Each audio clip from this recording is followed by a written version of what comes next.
Hey, we are live. It is down to 2 again, but this time it's me and Rasa instead of Comic Crack and Rasa. How are you doing today, Yeah, we Rasa? do. Or tonight for you?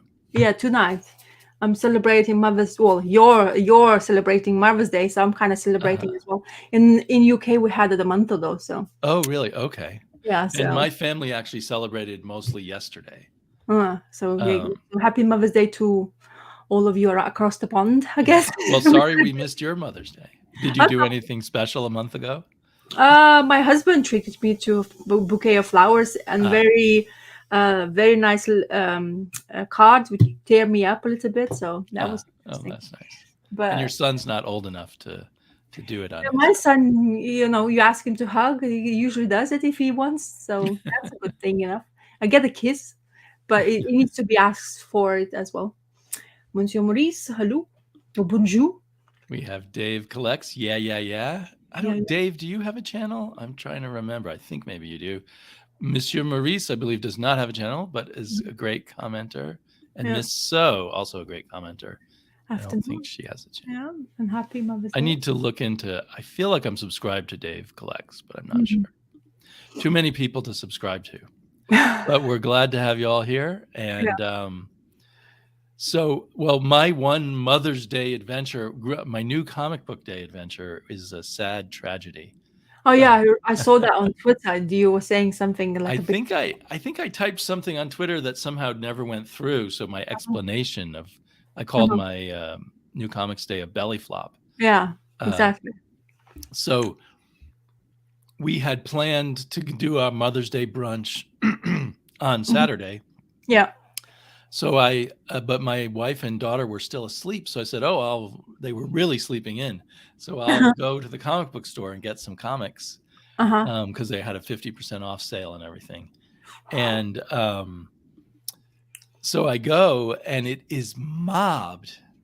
And this Hmm. is a tiny little store, but I work my way through and I found some cool stuff. I found a Avengers from numbers of the 60s, but also Yeah, I number can't 6. remember what Mm-hmm. number exactly, like 61, 62, something like that.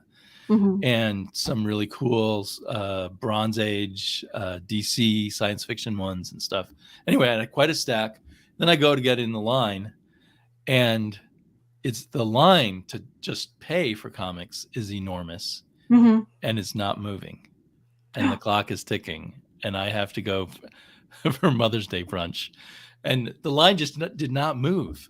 And finally, I just put my comics back and left.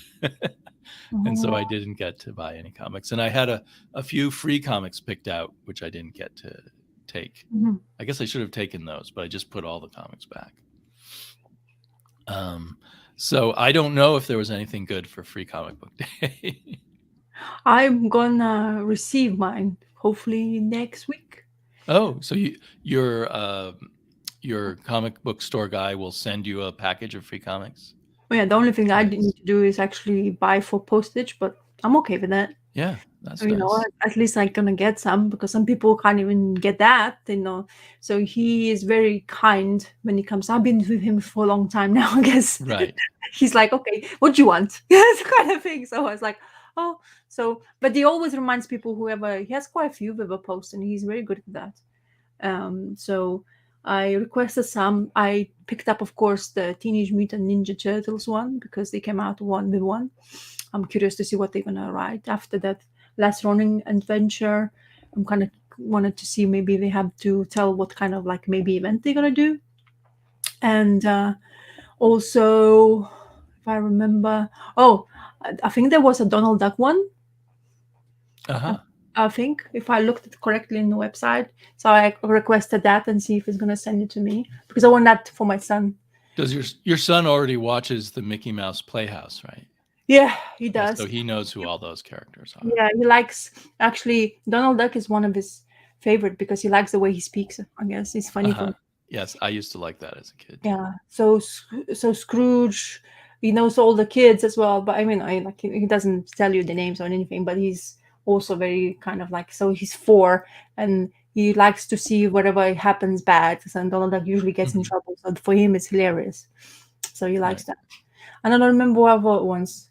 couple other ones. But I'm not sure. I just, like you look a couple of times in the website and I pick up and see how it goes. So, and we'll see. We've got a comic book worm, Naman, who did a great interview of me, but also great interviews. He's doing interviews of Asian creators all month long. Okay. I guess it's some kind of Asian month. I don't know if it's Asian history or celebrating Asian culture or something. Yeah. But some people may not know that this is the floating comic book chat that happens every Sunday and floats around between 3 different channels. Myself, Rasa, and then Comic Crack. And I do have the links to everybody's channel down below and the playlist. We are now up to 80 videos on the playlist. What? No, it's a lot. The playlist was a bit of a cheat because I added older ones that weren't part of the Sunday thing, but where the 3 of us had chatted. And Great Gray Man is here. And so mostly our regulars, but I do realize sometimes people come in new and just think this is not know what the point of this is. So we chat about what we've read this week. Yeah. And we've been doing this for, I don't know, 2 or 3 years now since COVID started, basically. I think so. I think we started because we started having more free time. And I mean, we always, we had chats before, not as regular days. Right. Just not on a set day. But we've all been chatting with each other for 8 or 9 years or more. Yeah. So happy Mother's Day. And except you are in UK, so you celebrate. The Gray Man should know because he's in the UK too. I already mentioned to Sleepy that I already had one, so to celebrate. So but I can celebrate again. Though what? 2 holidays doesn't matter where you are. All around the world, you're a mother. Wherever you go, you're still a mother. That's not gonna go away anymore. Once a mother, always a mother. Yes. So Rasa is a regular.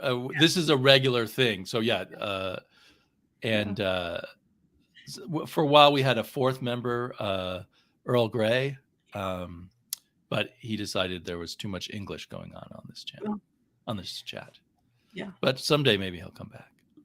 I think it's quite daunting for some because he likes to really fact check his own things, the way he reviews it, and he feels kind of if he maybe said something different. But I think it's better to be spontaneous. But I guess for some people they don't. I loved having him on, and I thought he was hilarious. And, I know that's the thing, and always interesting and insightful. So it's our loss, but I understand that it was difficult.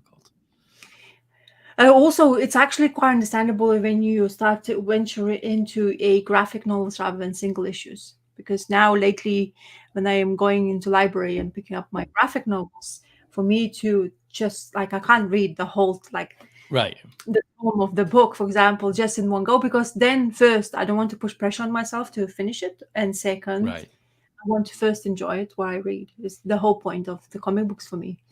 It's when I had that freedom of just exploring and just having a good time with my comics. So.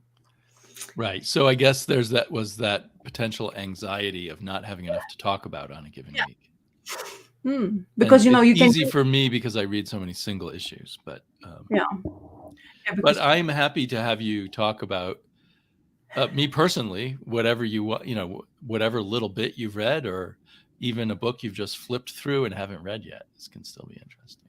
I know. Yeah, exactly. But, as I say, I think it seems to be for Earl Grey, he wanted to, from the beginning to the end, and then just gives his opinion. And he does great videos, and he does make you get interested in what he's reading. So, and he's very taste is amazing for lots of people to see. So, very good channel. Well, like I said, he was our loss. So I watched a movie, comic book related, but many years late. Okay. Dick Tracy. I watched the Dick Tracy movie by Warren Beatty. I think it came out in the 90s. It has Madonna in it, and Al Pacino and Dick Van Dyke. Oh, wow. And it's filmed to make I think it was after that first Batman movie came out, the one by Tim Burton. Tim Burton. And so I think not Al Pacino, Warren Beatty wanted to be like Tim Burton and make a movie that looked like a comic book. I So see. everything is bright reds and bright yellows, and everybody has makeup on to make their face look like Yeah. the comic book characters.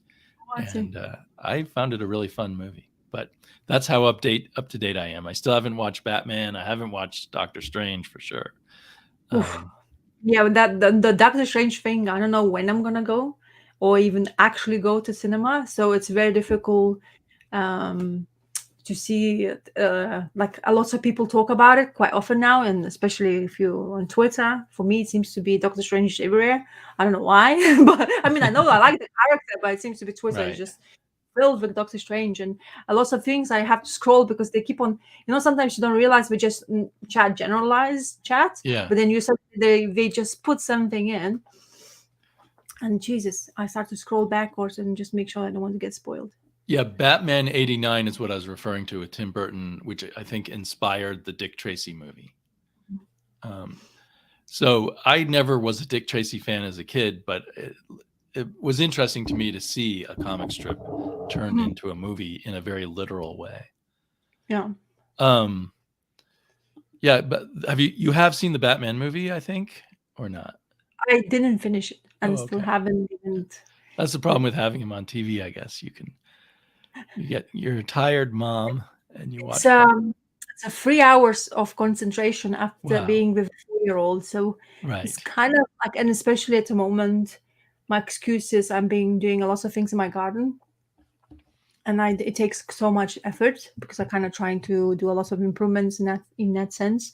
So not only I'm doing, taking care of a child, then doing all other things, and then gardening, and I want in comic books. Then it's like it becomes like overwhelming at some time. So yeah, to sit down for 3 hours to watch movie, it's kind of chore lately because you get really tired.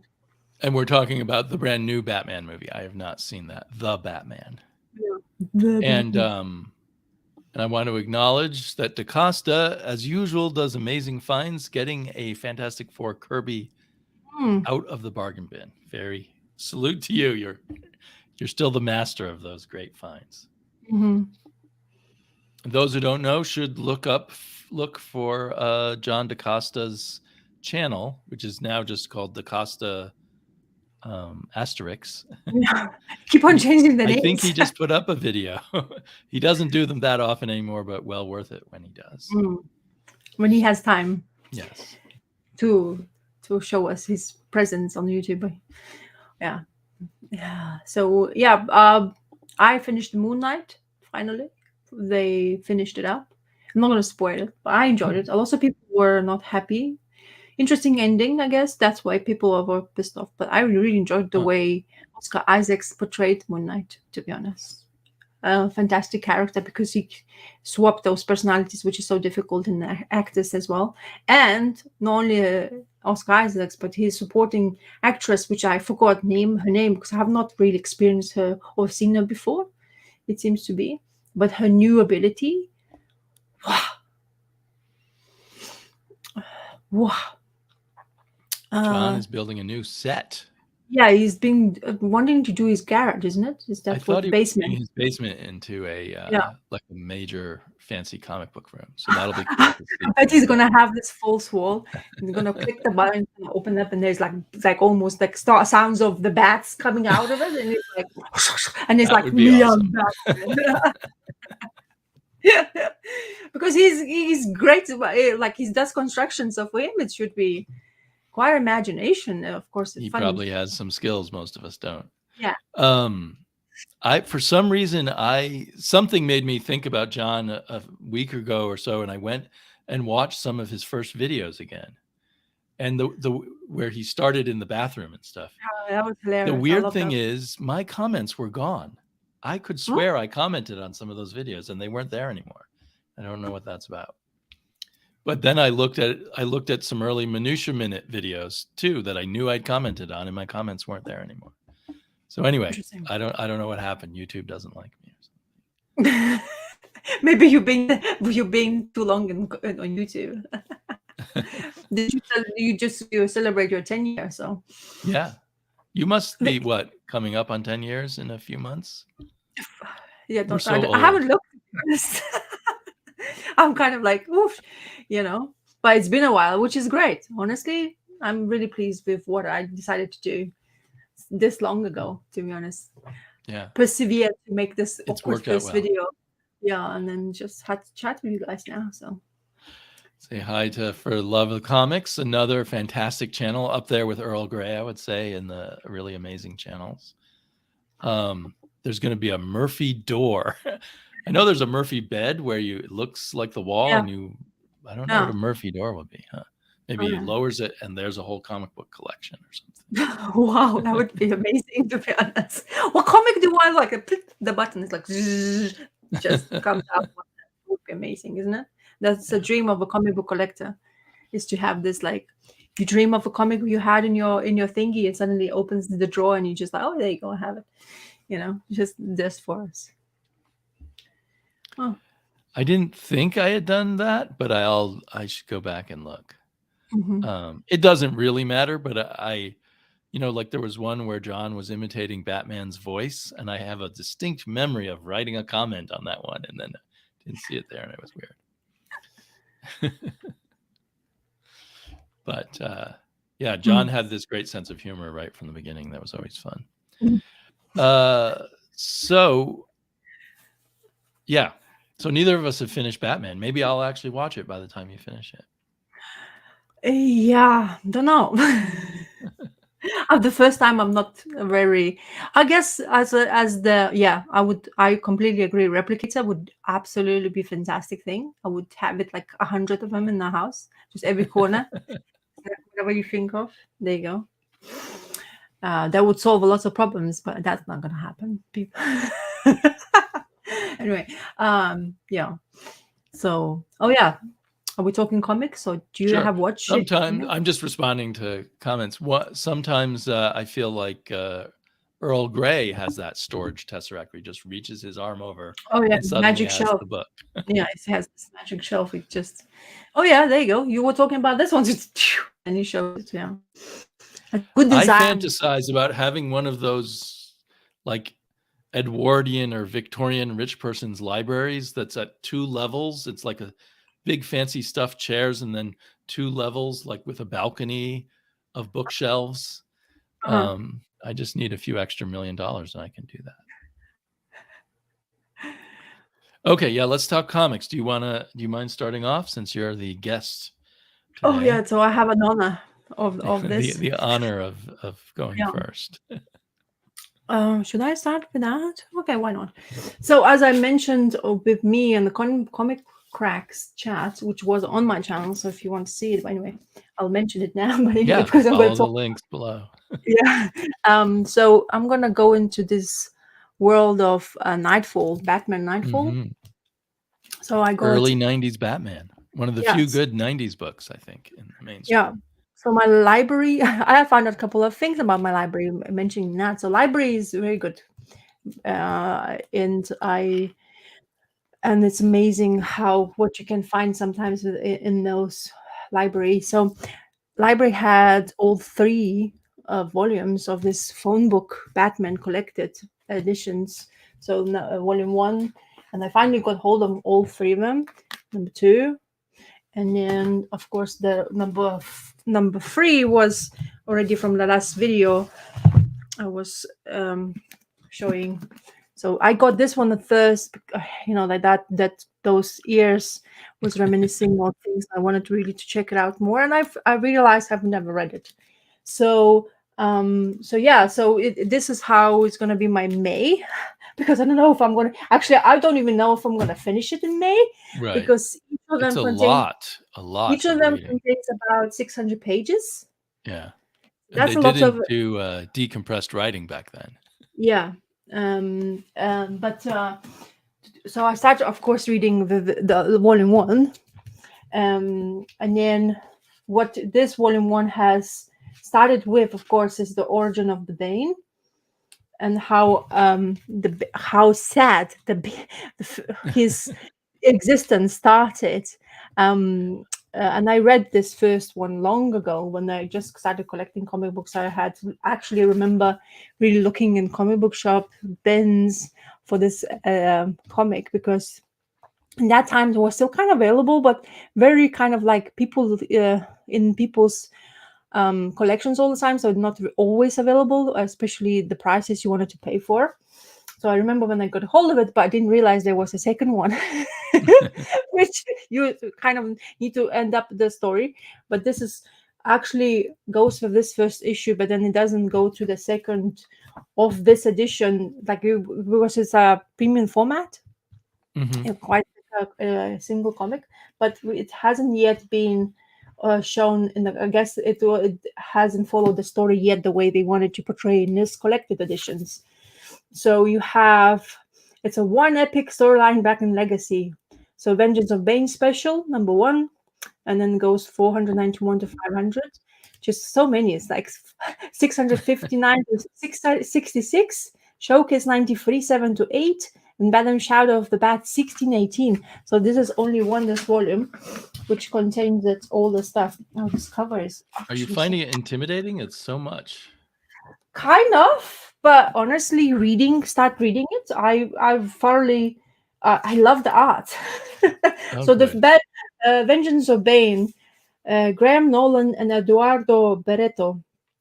So check this. Dixon is right to this issue, but Graham Nolan's art in here is absolutely stupendous, and I absolutely love the colors. So is that vein of your I don't know, of era of the comic books, and I absolutely love the paper, Mhm. but the color schemes are absolutely fantastic. Yeah, I thoroughly yeah. enjoyed it. So as you can see, Bane's first appearance into life in prison. It's a very sad Right. story. Yeah, the Uh, colors really are good. yeah, they're absolutely I think fantastic. maybe paper had gotten a little better, but they hadn't started digital coloring yet. Yeah. So, So this one is really represents the colors really well. So Bane is born in prison because he had to pay the dues of his father, because apparently father has done something illegal. So because of his wife, who is mother of Bane, his legal guardian, she had to stay and protect him in the prison, but she couldn't take it any longer, so she died. So by the age of, I think, around 12, Ben was put into it's a great picture panel in here where little child goes to in the normal population, not protected oh population man. part, and then you have this creepy guy who comes and says, "We're going to be very good friends, boy," and that's the first person you see after that. Heartbreaking. Yeah, so it's, as a mother, it's really kind of a different point of view you start, because I read this comic book before my son was born, so it's kind of different. I have a very different perspective now, so reading it a second time, I guess this is much more kind of like sad in truth, because knowing how he had to be and how to survive, and then he was cast aside into this hole, and then before that, actually, he was dropped from, as you can see here, he was dropped from the height and he got into a coma. So after coma, 30 days later, while he was in coma, he saw his own self in future. So he had a premonition, and after waking up from the coma, he decided to become what he wanted to be. So he liked the picture he saw. So the guy who he saw the first time, he basically murdered. So as a 12-year-old going into kind of going crazy in a way, Yeah. because like it's so great to look at all this stuff, and it's so well done. So yeah, so then he survives this hole with the This was water. probably still under the Comics Code Authority. Yeah, should be. Yeah. Amazing. And then so he ends up in this hole or whatever that, like the prisoners use, and then it floods with water, so the tide comes through. So he actually has to kind of like hold on to the rails in order to actually survive. But he's this premonition he saw of himself, or future himself, he really liked the way he is, because it was basically saying, if you're going to be not afraid of anything, men will fall to your knees and you will be a ruler of them all. And then he kind of had his dreams or in that hole where he's kind of a Conan-like creature, but the first thing he does is always was battling the bat. So it's kind of like, Mhm. it basically just tells you why he's so obsessed with bat from the beginning. So yeah, it's absolutely fantastic. And then you meet other characters in here, where yeah, the crew, that's like the bird guy, who is a lawyer who was under like full life term as well. And then he was taught by that lawyer how to read, and how he enjoyed the book so much, and suddenly became like a really good prisoner without doing any issues, just to make sure that he's basically becoming more and more clever, you know. And he had really good way of the way, you know. I was talking to my husband about Bane, and the first thing he did is that you know that movie where the Bane was like he was speaking like that. Right. So he first thing he did it, like while we were speaking, I was like, that's such a bad way to represent the character, because in here he's so intelligent. You know, he had to go Yeah. through life in some ways where he had to fend for himself. Such a strong and like, you know, like he had taught himself to be better than anybody else surrounding him. So he had to fight for his own life every single day. So that made him much stronger than your average person would have to deal with stuff. So, Right. but also bringing that, being brought up in that kind of environment, doesn't make you kind of like proper, like sane, because of the environment you were Yeah. growing up into. And then they also experimented on him. And as I say, it's such a great way of actually beginning the story of this, because Mhm. I really thoroughly enjoyed it, and it's so well portrayed, the character in here, kind of in a way sad, but in a way of having him much more what he's actually been portrayed in public, you know, like for the movies, you Yeah. know. So actually Right. getting He into was really designed to be the ultimate yeah, enemy of Batman, yeah. both physically and psychologically and intellectually. Yeah, exactly.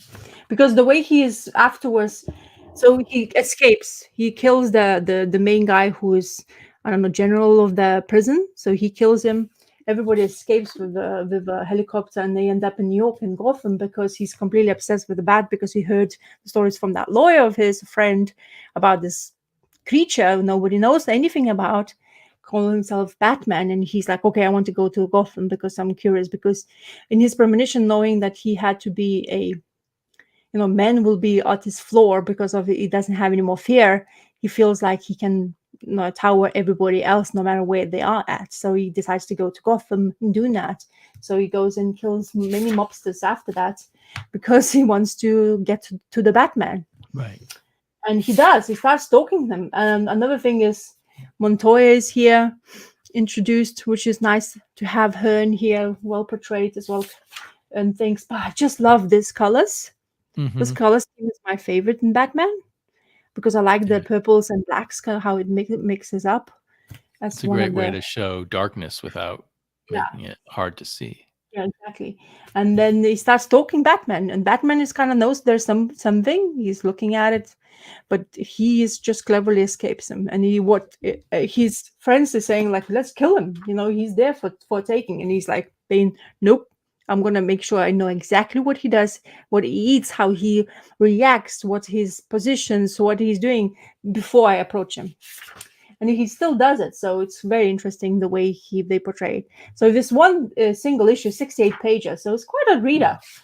So I haven't, as I say, haven't read too much of this volume yet, because I really thoroughly enjoyed it. And then afterwards, this Bane special, we jump into 491 of the Batman with the Joker cover in here, and Great this cover. starts in the war.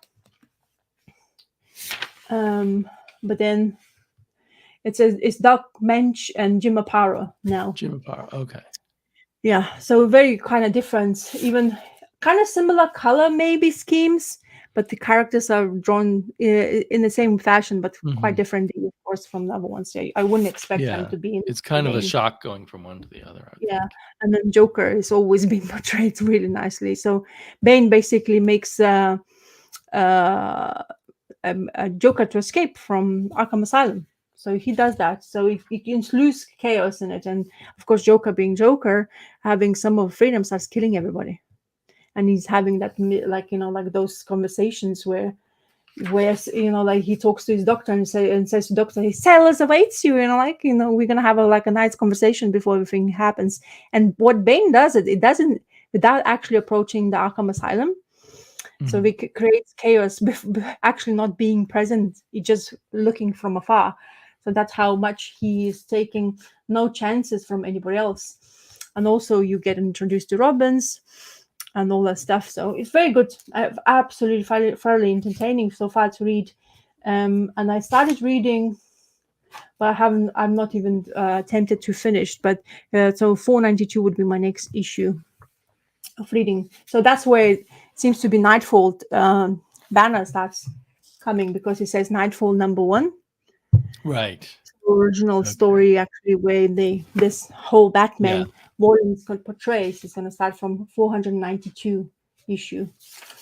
Yeah, but it's kind of great because, as you say, and this one is again Norm Brayfogle, because Brayfogle is going to be quite prominent in Batman time Right. in the 90s, isn't it? Is that because He that's was the main? he was a major Batman artist. Yeah. Yeah.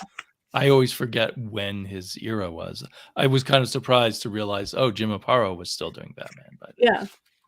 So yeah, but this is like the beginning of that. So, and apparently it's gonna be Gotham Zoo and monkeys are gonna get involved in that. So I really like this. I guess as I say, it's really nice the way it started. It kicked off really well. But looking at in further issues, the color scheme still continuously to be in same similar fashion. Mhm. A lot of things happening, and there's still quite like Klaus Janson is gonna be appearing in the art. So Tom Mandrake, Joseph Rubenstein, Bob Wycheck, Dick Giordano, Mike Manley, Brett Blevins, Steve George, Terry Austin, and Rick Butchett as Burchett. a Butchett as a pencilist.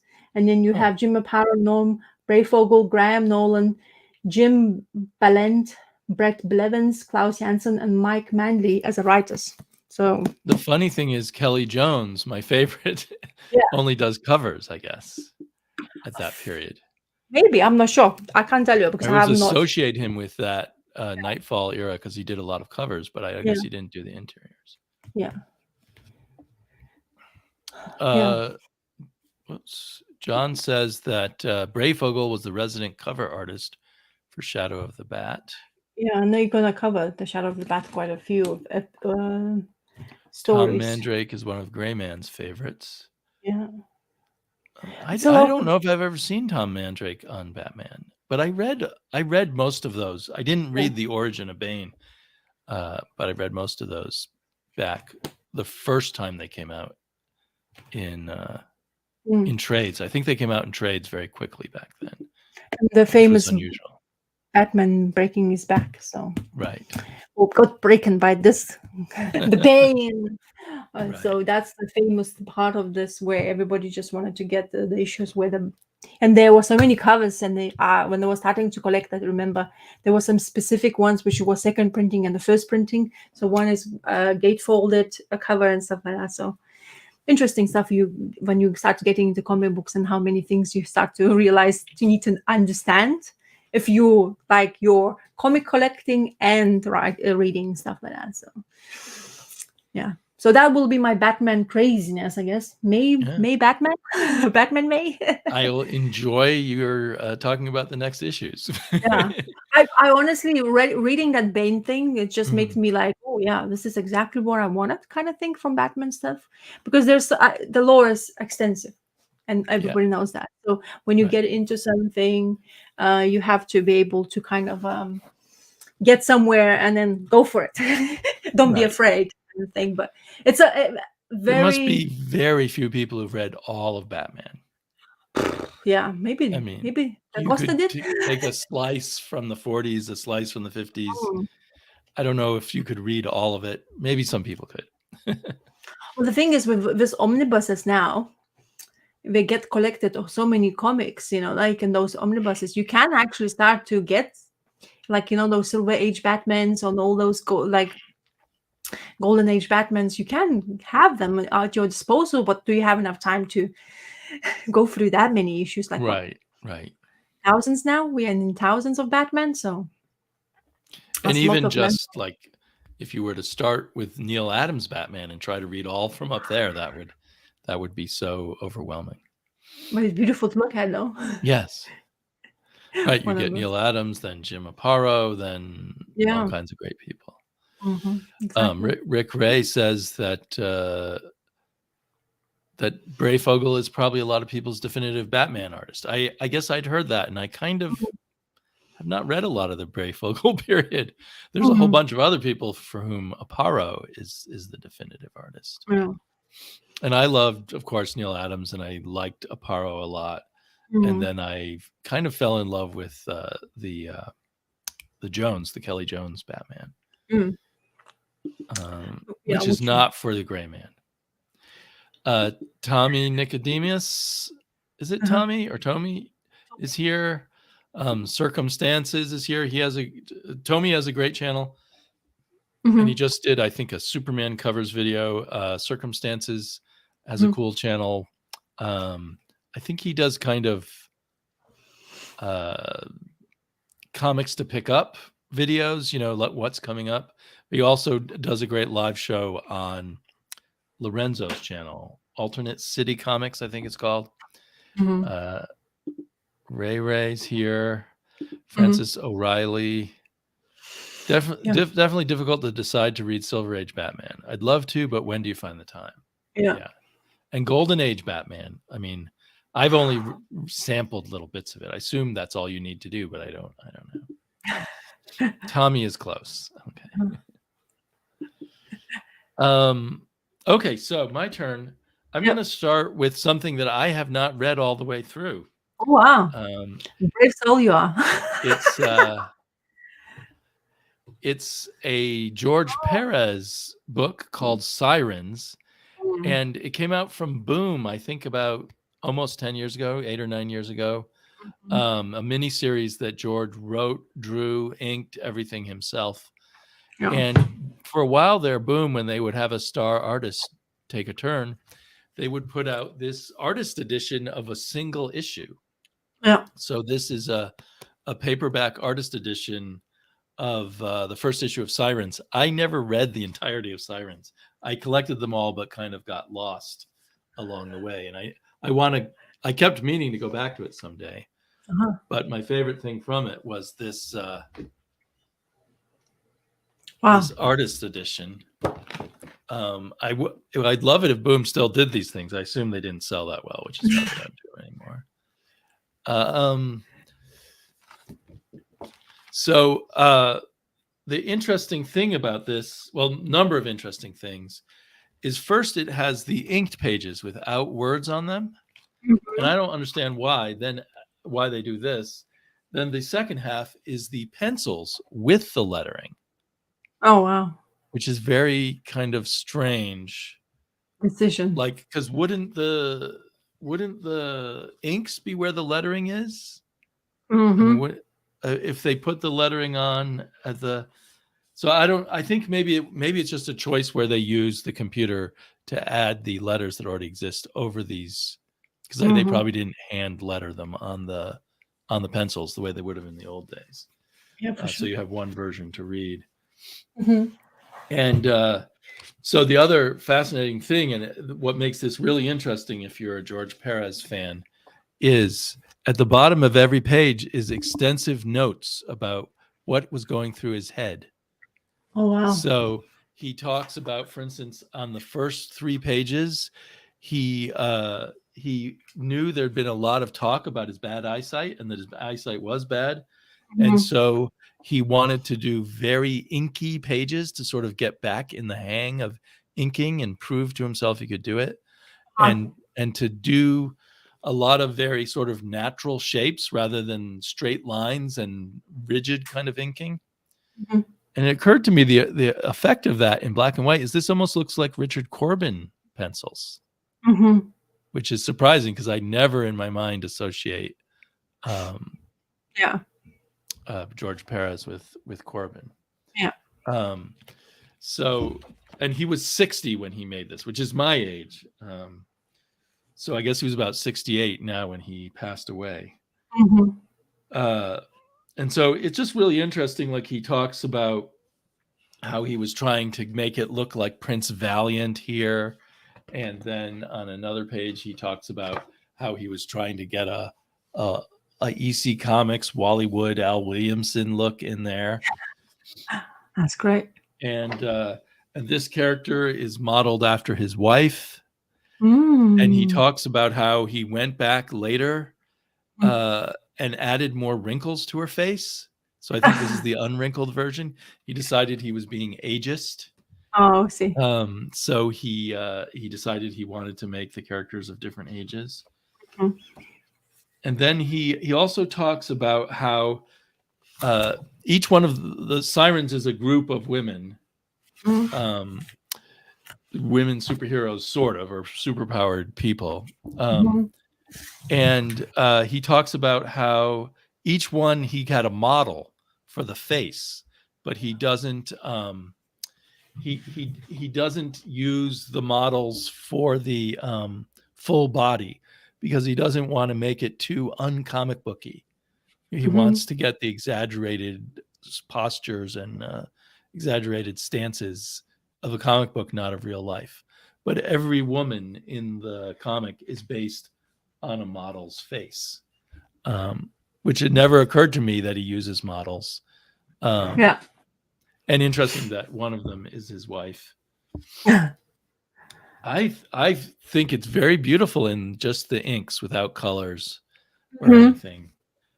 So I've since he died, I reminded me I wanted to read all the notes on this book. Mhm. So yeah, I don't. You would have to find this used now, but I don't think it would be very expensive. I don't think anyone's aware of it or out there trying to collect it because Sirens itself wasn't that popular of a book. But it's a Mhm. great way to learn a lot about George Perez's art process, and also to think of him working on this when he was, losing his eyesight is kind of fascinating. Mhm.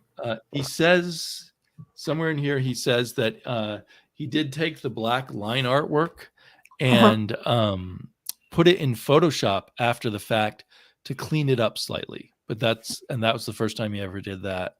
And that's the extent of his use of Photoshop. But I think I assumed by implication that what's printed here is the original inks before he touched them up in Photoshop Mhm. to make his hand look a little less shaky.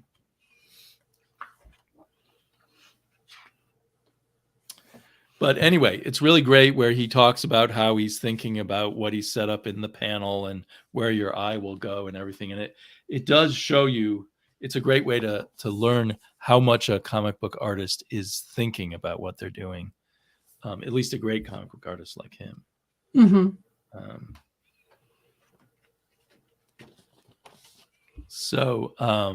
Yeah. In fact, I have a bunch of these from Boom. I would just grab them whenever they came out, even for series I wasn't reading.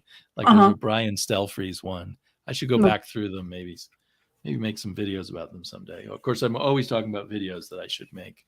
I love that panel there. Mhm. So anyway, I'm very sad, of course, about Mr. Perez and coming right on the heels of Neil Adams. Mhm. And it's funny that it's really the internet, I guess, because when I was a kid reading comics, I wouldn't know when someone had died. Yes. Now we're more aware of death. Mhm. Like I found out years and years after the fact that the artist Bob Brown died very young. He had done some Batman, and then I was reading him as a kid on Avengers, and then he was gone, and I never knew why, but it was because he died, I don't know, in his 40s or something. When I dived into George Perez stuff, the first thing and what I wanted to get hold of is the Wonder Woman run. Mm-hmm. He done, and I think it's one of and that's one of his masterpieces. and then the one is the number one issue I have. I just brought up some comic books I got exposed to, kind of thing, and of course one of the ones which I got hold of. New Teen Titans and number one, but then like the Deathstroke first appearance exploded, but thanks to YouTube and Nick gave me a copy of his, so Oh, I got nice. hold of that. So that was very nice. And then I was trying to collect, and of course, people were talking about Logan's Run, #1 issue in I here. always forget that he drew that. Yeah, so at least one Marvel, because mainly things of Perez, I concentrate on DC stuff because it's more prominent in DC. But Right. when I heard that Logan's Run was done by him, I had to have it. But you recognize the style. I mean, Yeah. like very recognizable the way he draws, and I like the way he's was drawing them beforehand. So, like, I love this art. I like the way he is presenting. I always like watch the YouTube videos with him being interviewed. How he was always such a nice guy. You know what I mean? So very caring for everybody surround, like whoever asked him a question. Very thankful for everything. Such a pleasantness about him, and also amazing talent. You know, he was so caring about what he was doing and believing Right. in that, and following this kind of person was no brainer for me, to be honest, because it just made me more excited about what he was doing and how to explore his ways of dealing. And he's always very busy. You know what I mean? All the panels never kind Yes. of have a blank space like behind. There's always something in there. So I love that. It's He sad. talks about that in here, about how because he knew people knew he was becoming blind, or losing most of his eyesight, he Mhm. wanted to prove he could still do those really crowded panels and Mm. pages Yeah. with lots of details. So that's he was thinking about that fact as he Yeah. drew this stuff. Exactly. So when I started collecting his stuff, whatever I was trying to find out of what he was actually doing, I have the whole run of Wonder Woman, of his run. Yeah. Make sure I have it all, and I have the Teen Titans as far as I wanted to get into where he's, because he didn't finish. I don't He think he didn't did. finish it up. Yeah, Yeah. exactly. So not wanted to make sure my facts are right, but yeah. Yes. So I No, got you're right. until he finished the stuff. So I just wanted to make sure I have the man's work because I admired it and I really enjoyed what he was doing. He portrayed females really nicely as well, which is fantastic from my point of view. So well, and the fact that he chose, when he was doing a creator-owned thing, to make it just a group of females, yeah, shows sort of where his heart was. exactly. So I think of Wonder Woman and Teen Titans as his masterpieces. But I loved him right away as a kid when he suddenly started showing up on Fantastic Four and Avengers. He was always I don't know, distinctive layouts, really good storytelling. It was still in a bit Kirby-ish looking, but there was definitely a lot of him in there. Wasn't it his first book he actually drawn for Marvel? Was it the way the character on, like a robotic character on the cover? I forgot the name of the comic book. Is that his first comic book? I thought he started. I may have it wrong. I thought he started in the black and white Kung Fu magazine. Oh, okay. I didn't even know with that. like something called Sons of the Tiger, something along those lines. And then the next thing I'm aware of is that he was doing the Man-Wolf, the spin-off from Spider-Man of the character Man-Wolf, Oh, okay. who's the son of J. Jonah Jameson. Mm-hmm. Although somewhere in there, he also did the Inhumans for a little while. They had an Inhumans comic. Really? Yeah. You see, there's so much more to discover. But I don't know how long he was on the Inhumans or where that fits in the organization.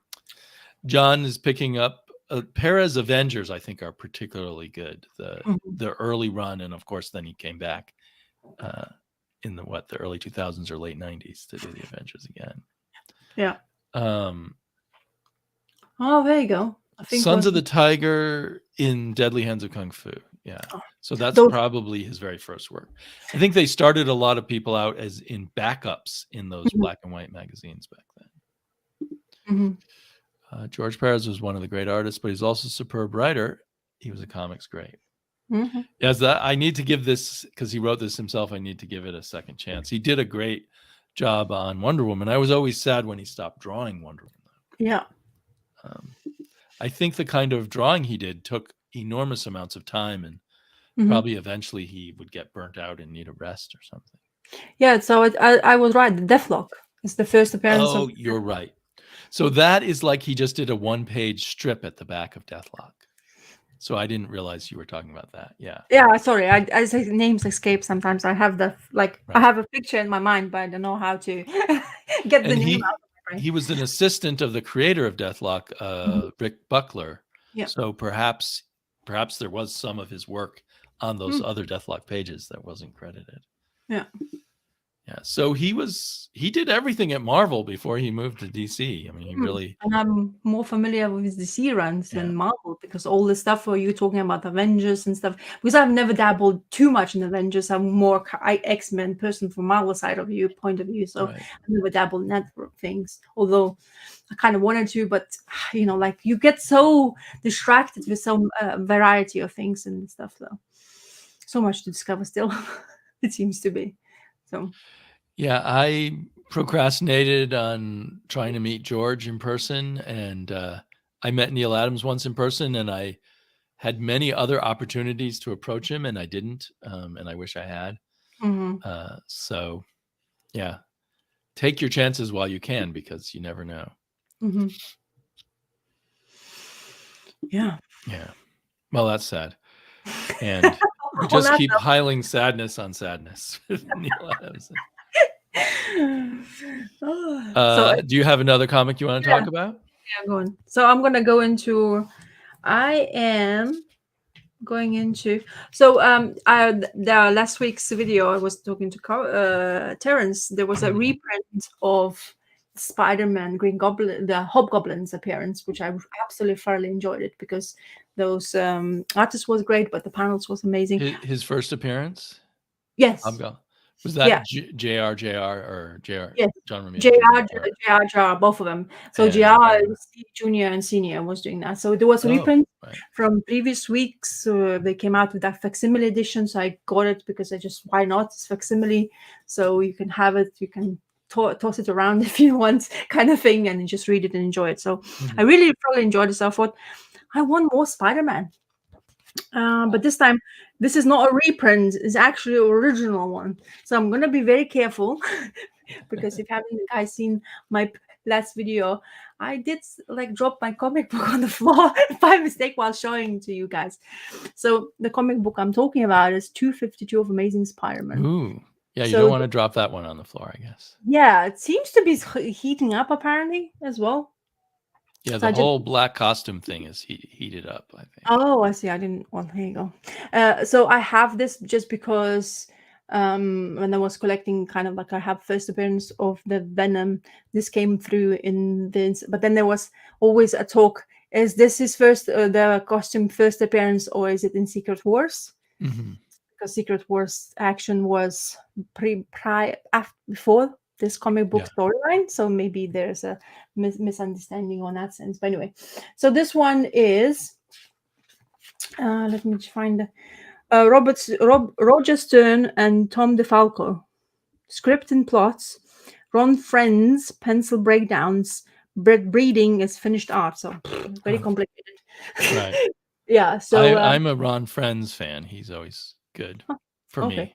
To be honest, it's probably one of the first kind of I don't even know Ron Friends. So he's a very solid 80s superhero artist. Yeah.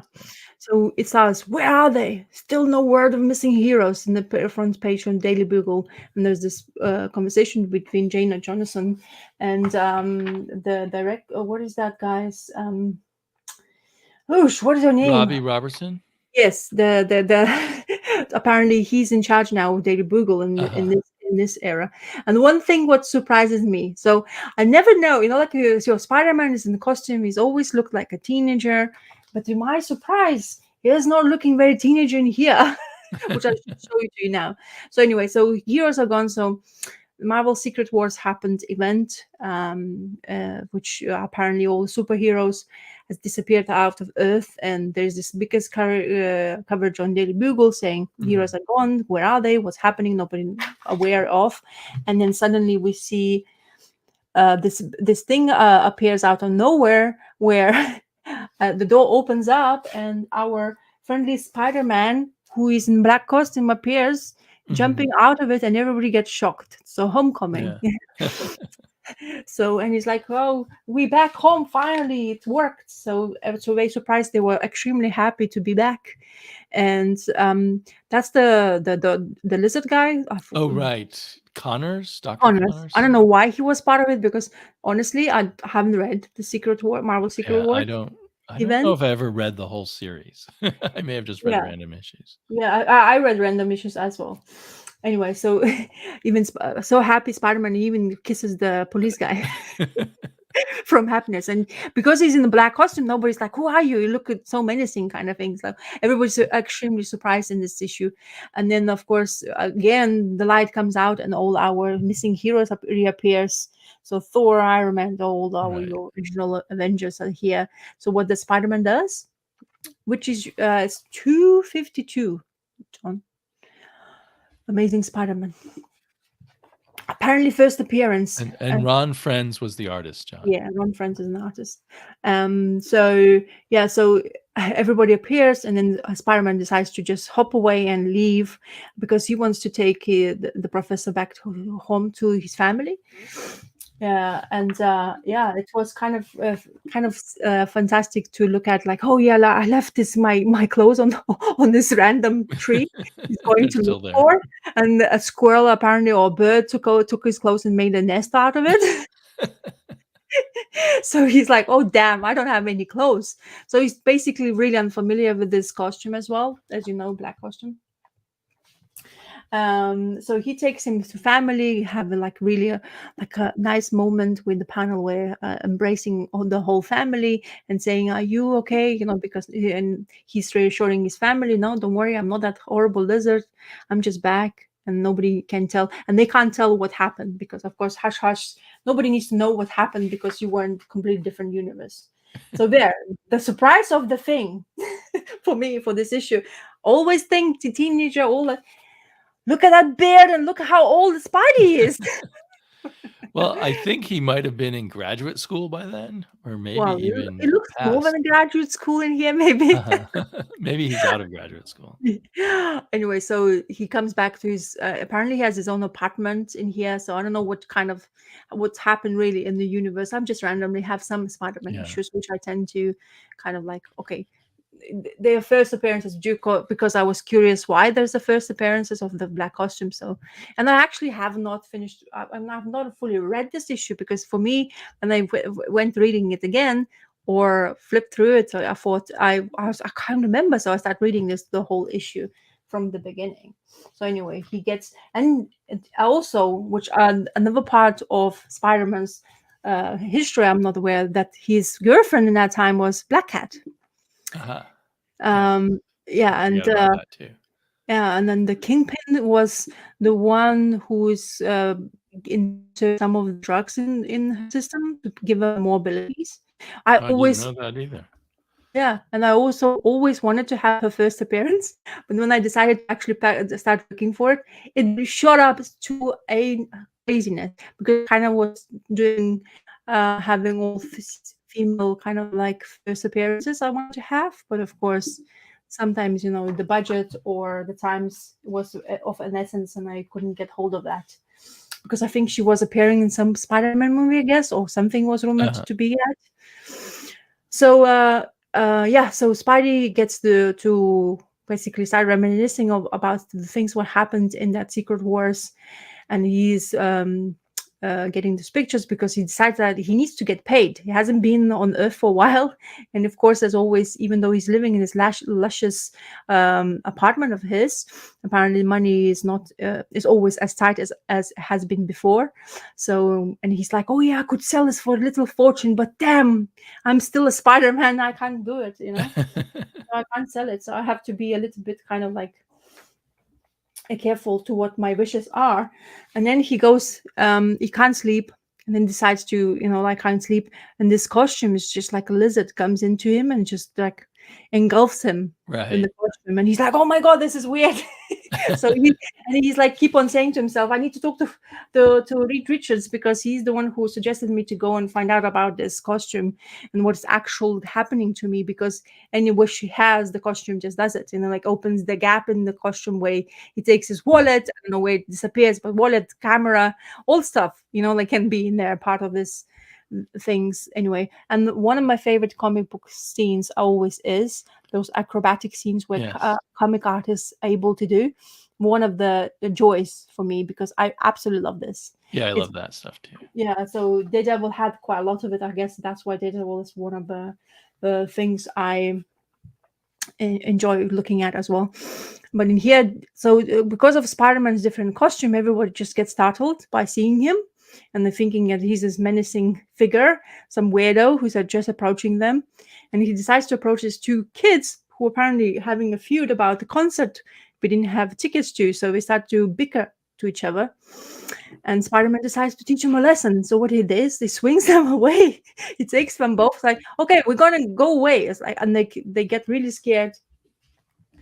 And yeah, so Spider-Man takes two teenagers on the rooftop to decide that you don't see the beauty of New York where you're living at, even though you are complaining that your life is really terrible, but there's some sort of beauty in the life as well, so you should appreciate it a bit more.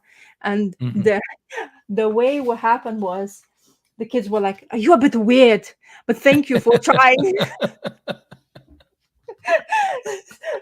and he said, "You're probably not ready for your friendly neighborhood Spider-Man." And then the issue finished. So. Kids telling you're weird is now my life, by the way. You're not there yet, but you will. Well, yeah, I've already been told I'm weird by like 3-year-olds. I was like, oh my god. I was like, okay, really already? Wait till they're 13. Yeah. So it's a very good, as I say. Oh, I don't know. Like I always say, like I haven't really read many of Spider-Man's books, but if I read them, I'm very entertained. Yeah. It's just very lighthearted, and the way they portray Spider-Man, I guess. And also the characters in there, it's such a rich history, and so many of them in there as well, like slew of so many recognizable characters. Let's say if you watch animation, because I watched religiously the animated series from the 90s, 80s, 90s, I think, or 80s, 90s. And I absolutely love that. So I actually show that to my son now, but my son's like, nah, I want a younger version. But apparently Disney has a younger version as well of those Spider-Man characters now. He watches a lot. So they are all like, you have Ghost Spider, you have all the spiders you can think of is in there as well. So Spider-Man Noir. Oh no, Spider-Man Noir is not there. I guess it's a bit too serious for kids. Maybe a reference they wouldn't get either. Yeah, I probably wouldn't. Yeah, because they don't. I was looking on mycomicshop.com, which is an online US shop that I find to have pretty reasonable prices. And it looks like that issue of Spider-Man 252 is worth somewhere between $100 and $500. Oh. Of course, if it were 9.8 and you CGC'd it, it might be $2,000. Oh wow. Maybe. Oh, now I put all of my fingerprints on it. That's it. I think you should take your cider and start splashing it out before you put it back in the bag. No, I will not do that. I still have brain on above my shoulders. But wow. And I don't know if it's always a pretty high-priced book, or right now there's this buzz. I think they're thinking the Black Spider-Man costume will be in the next Spider-Man movie or something. I don't know. I see. So I wonder how the Secret Wars number 8 is the second appearance of Black costume or first ? And comic book history is if that goes in as well in the value. But I'm glad I have it. I guess when I bought it, it wasn't that much for sure. I wouldn't have bought it if that would be in that price tag. Well, it's nice, even though you're never going to sell them. Sometimes it's nice to just know you already have something that's become expensive. Well, yeah, so you because don't have to go out and spend a lot of money to get it. That's the whole point. While I actually attempted to get all those Spidey books in the first place, because my first, of course, I always dreamed of having. I really liked first. I would have liked to have first appearance of Gwen Stacy Mm-hmm. or her death, especially in Spider-Man that 121. Is it 121? Is that the death of Gwen Stacy? I can't remember which of the two issues, Yeah, there's two of but them. yeah, I have both of those. Yeah, well, there you go. I don't. And I that's the might, one I really want to have to actually own it because I absolutely love the cover because of those yes. faces and all that stuff. It's just it's one of the always was one of my goals to have. Yeah. Yeah, and there's lots of comics that, you know, when around the time I started doing YouTube is the first time I really sort of bought very many comics online and stuff and looked at Yeah. prices. And there's some that, you know, back then I thought, oh, that price is going to go back down. Hmm. And I was wrong. And now the prices are so high Yeah. that I'll never get them. I always wanted to, of course, I absolutely loved like, like first appearances of, the Amazing Spider-Man lore. You have your lizards, you have your kingpins, you have all your, Doc Ocks, and those are like extra. Now we don't even think about it because they all astronomically priced. Yeah, I have first Gwen, but I don't have 121 yet. So it's death of her.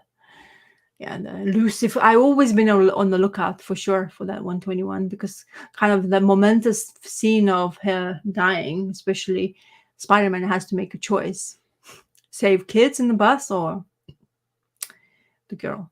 Yeah. So It looks like that Secret Wars number 8 with yeah. the black Mhm. costume is worth just a smidgen less than that Oh, okay. So Spider-Man, then, but they're both around the same value.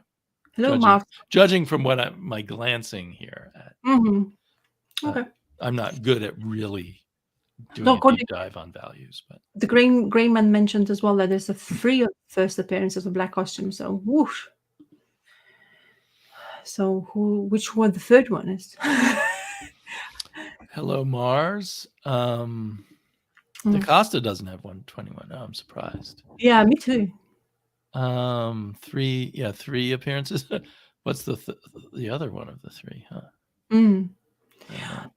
I don't know. So Agent 42Q or whatever whatever his name's Wednesday serial now, Matt. Yes. So Matt, he's a huge fan of Spider-Man. So Right. how he collects them, I actually forgot now.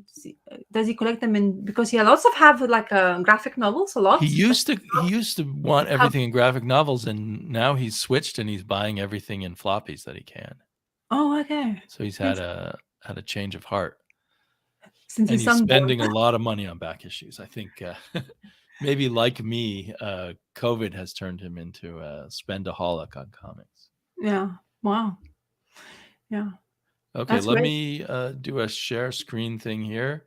Mm-hmm. I'm going to go back even further in time.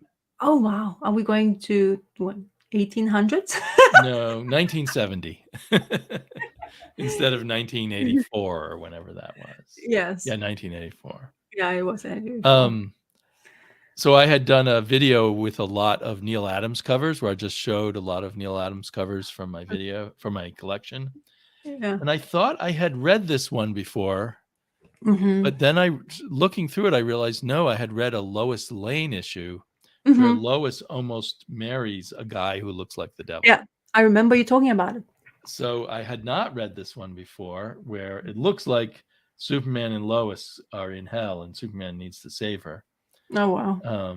It's not quite exactly what it never turns out to be. Kurt Swan is an art.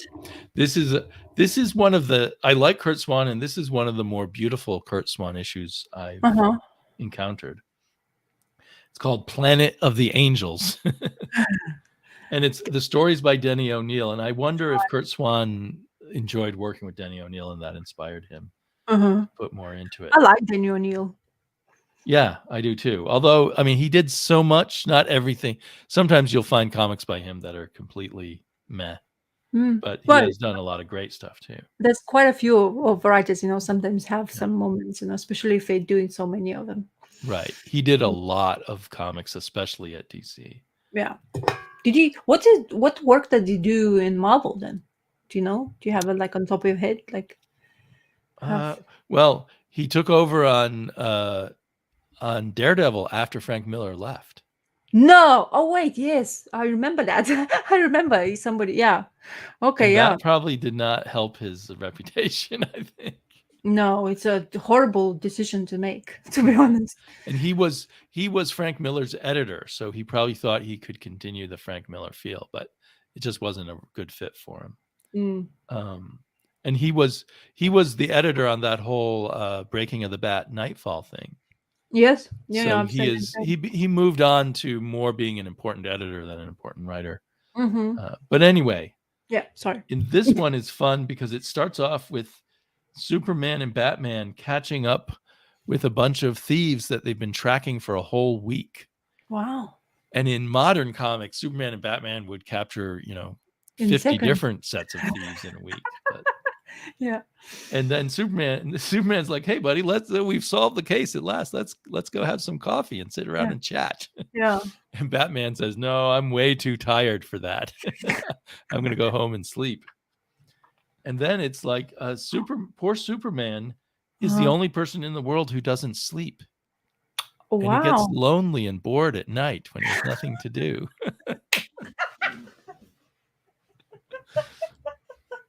Oh, that's funny. I didn't realize So that's the problem for him.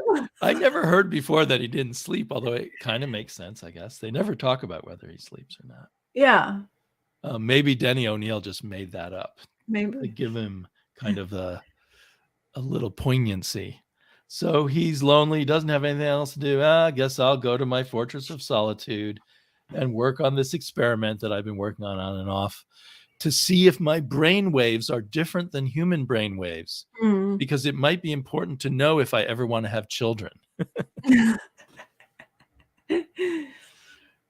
So he puts the helmet on and he gets zapped in this really cool panel here. Yes. And finds himself in hell. Wow. So it's like sort of like a machine where you Like just he traveled in his mind to hell, it seems. Wow.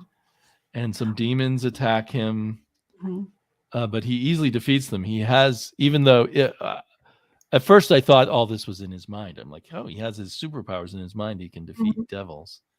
Then he turns around and there's a bunch of angels on the other side of him. There's hell here and heaven there. And the angels tell him he can join his friends, Lois and he says, "Oh my God, I must be dead." And they say, "Oh, well, you've passed on to another state of being. Don't worry, it's really great." And you can be with Lois and Perry and Jimmy and Batman, your friends. But first, we just have one task for you. You have to go to hell and open these doors for us, and then you can come to heaven. So he goes and he says, "I'm a little confused by this, but I guess I'll play along with it." Yeah. And then his three best friends appear burning in hell in front of him. Lois, Jimmy, and Batman being his three best friends.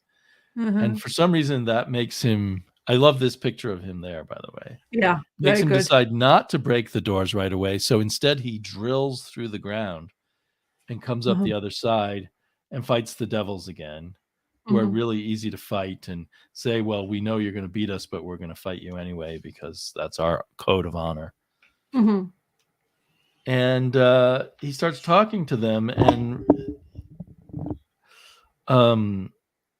he's trying to figure out what's going on. And eventually it turns out these devils are actually aliens. And it's revealed that somehow he has been transported to a kind of rogue planet that has drifted into the outer part of our solar system.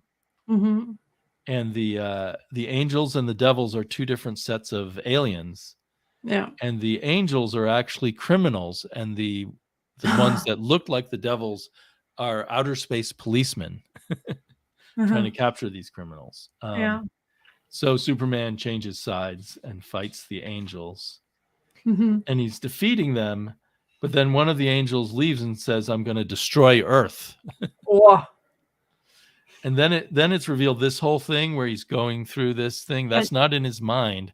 He's going through a space warp that leads from the planet that's far out at the edge of the solar system back to the space outside Earth. Mm-hmm. So he gets there just in time as this angel, who claims to be Gabriel, is throwing a bomb at planet Earth. Whoosh. And of course, Superman stops the bomb and flies after the angel and captures him. Mm-hmm. And the lesson at the end is, don't judge people by appearances. But it was a really beautiful comic. I get a big kick out of stories that go to hell or heaven. Yeah. At least if they're taken with a grain of salt. Yeah. So that was a lot of fun. I love. Go Go ahead. ahead. No, go on. No, go ahead. On. That's Yeah. the main thing there. I like that they have a teachable moment, no matter what kind of Yes. story they do. Which is a little odd when we're talking about devils and angels. But they're in disguise. You see, there's a teachable moment. Oh, and the other twist is, although the cops were it was an illusion that they looked like devils, the villains actually do look like angels. This is their normal form. Wow. Men with white beards and wings and robes.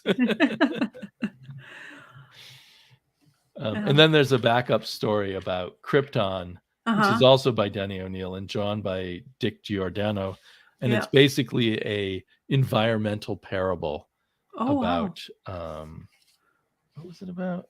About a guy who's trying to convince everyone to save Krypton, but they're also busy addicted to these singing flowers that they won't listen to him. So he goes to cut down all the flowers, and they beat him up and they trap him amongst the flowers, like in a prison where he only can hear the singing flowers, and he goes insane. And so there's no one to warn Krypton that it's going to explode. And that's the end of Krypton. Jesus.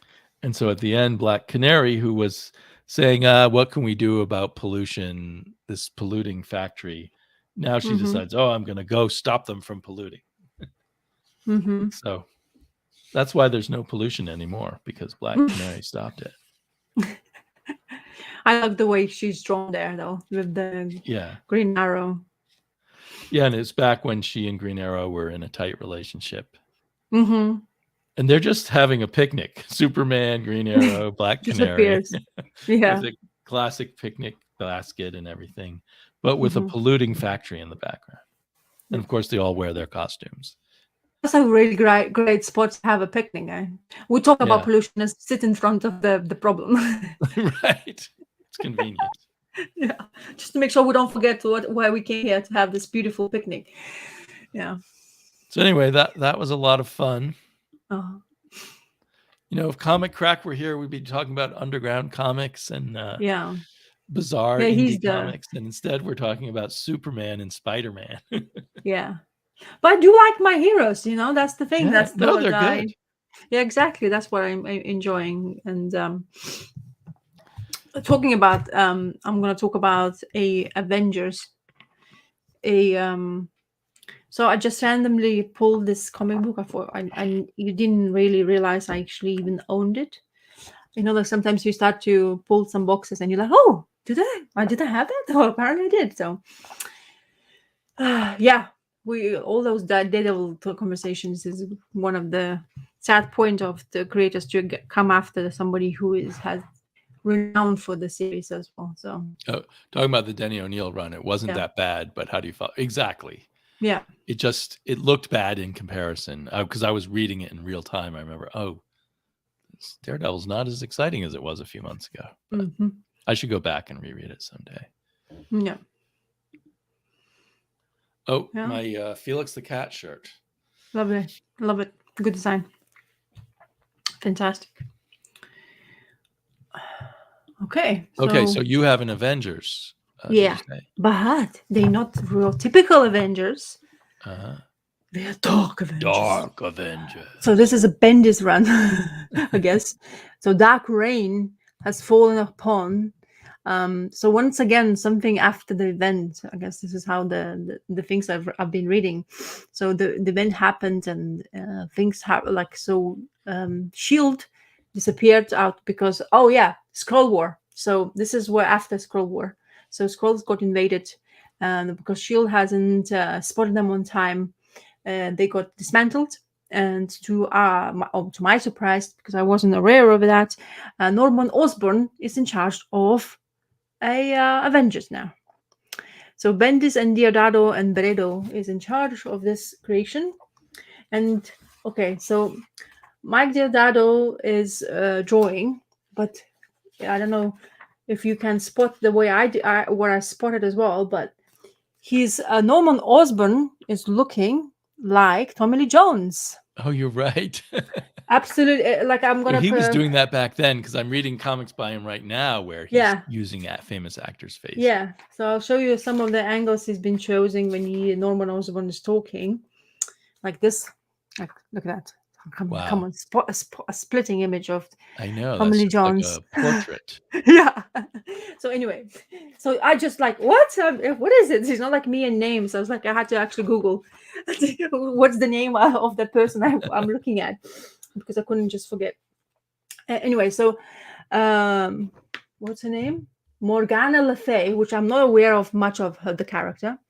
So she's enchanting this bowl of or cast iron bowl, and asking to see where it's a specific person.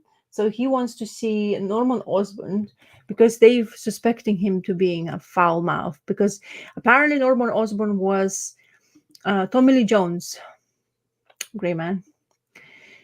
He is very nice. I don't know the names of the movies now, but he's not a fan of that coloring. Oh yeah, it's quite dark. No wonder it's called Dark Avengers, I guess. Anyway, so she's getting incantations to see what Norman Osborn is doing, or maybe going to be doing in future, and he's coming to talk to all the bad guys like Doctor Doom, Submariner, and apparently Loki, female Loki in that time. And this is how he's compiling. It seems to be your typical Avengers, but not really. So you have a At god. First glance, you think it's them, right? Yeah. So you have a god in there. You have a Venom in disguise, and look at this, the theme of the day, Black Spidey. Apparently, in my head, I've been looking, and then you have Iron Patriot, but I don't know who that person is. I'm still kind of not familiar with all the characters as well. Moonstone, who's pretending to be a Captain Marvel. Ms. Marvel. Yeah, Miss Marvel. Or Captain Marvel. Oh, Captain, whatever you choose. I think she might have been Ms. at the time, but I'm not sure. So, and then Moonstone, she's one of there's one of her runs, what is that called? I forgot now, I'm blanking. Anyway, where I have not dwelled into where all those characters are involved into. And here you see it Wolverine, but no, this is Wolverine's son. Daken? Oh, Daken, yes. Yeah. The evil son of Wolverine. Yes. So, and it's basically this whole issue is saying that our Norman Osborn is basically ripping everything apart from whatever S.H.I.E.L.D. has represented, and is going to create a new, better way of dealing with Earth problems, which comes in from whatever places and stuff. So he decides to basically change everybody. You know, she used to be an accountant of S.H.I.E.L.D., but now she's going to be almost second in command. He basically have this conversation with Maria Hill, and he's basically accusing her of not able to deal with the scrolls, and she just having a laugh, saying, you know what, I'll be on that day when you're gonna fail, and I know you're gonna fail. and I'm gonna come there and look at you and laugh in your face. Also, he's trying to employ our Daredevil villain, Bullseye. Bullseye, yep. Yeah.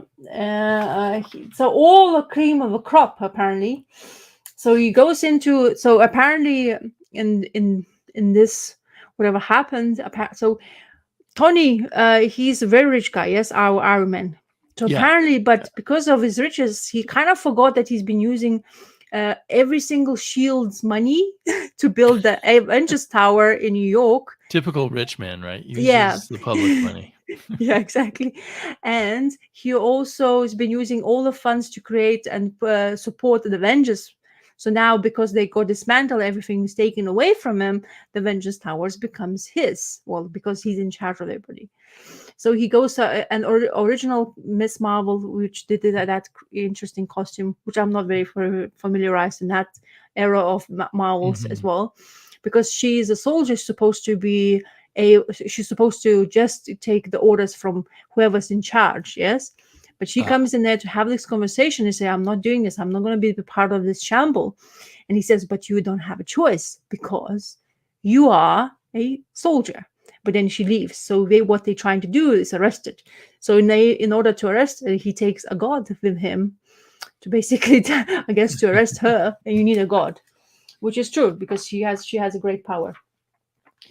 And then this is how he employs Moonstone to pretend to be a Miss Marvel now, because this original one has disagreed. And she's like, I want just to be a Moonstone. And he's like, do you want to be trapped in this island, or do you want to have freedom of roaming, freedom and live in the biggest apartment in New York? And she's like, yeah, okay, I'm changing my mind. I'm going to become a Miss Marvel. And then you have this Venom, which is absolutely humongous, and is being they feeding him. In order to feed him, they're using Skrulls as a food source. So what he does, he asks a Skrull who comes in to be basically eaten by him to turn into Spider-Man, because this is the only way he can digest them. So it's like, turn to Spider-Man. He's like, huh? It's like, turn to Spider-Man. He turns to Spider-Man and he just gobbles him up. So, and apparently his form is to the point of he just looks so crazy and menacing. So everybody's going to be afraid of him. So apparently Norman Osborn decides to create this serum or drug for him to take in. And that drug turns him into your friendly neighborhood Spider-Man. Is it Norman Osborn himself inside the Iron Man armor, maybe? I'm not sure. No, it's not. The guy who's... I didn't look into the details because I thought people will ask. First appearance of... No, I don't know. I don't know, actually. It says first appearance of Iron Patriots, so I don't know who is there, because and this is Dakin Howlett's he's the son of the... That's just how he appears, and he looks so miserable. But yeah, coloring in here is not great. It's a lot of like really too bright colors, and shadowing makes them to be like a very blown up kind of thing, so it's not the best coloring schemes. Now, but anyway, so when Bendis was a superstar, did you like the dialogue and writing in there? Not too bad. It was very repetitive, though. So it's the recruiting thing. It's the whole first issue. It's getting just him gang together. Yeah. So he stays in the Avengers Tower, yes, and he sees this great mural of your original Avengers, and he's like, something is missing. He creates this whole team, and he's talking to his number 2, let's say this way. And it's like, something's missing. So everybody's having this chat in here, deciding what they need. And because what the people always need is somebody to look up to. So that's how they decide to create, have a character. Yeah, it's himself as Iron Patriot. Yes, you're right. There you go. Spoiler alert.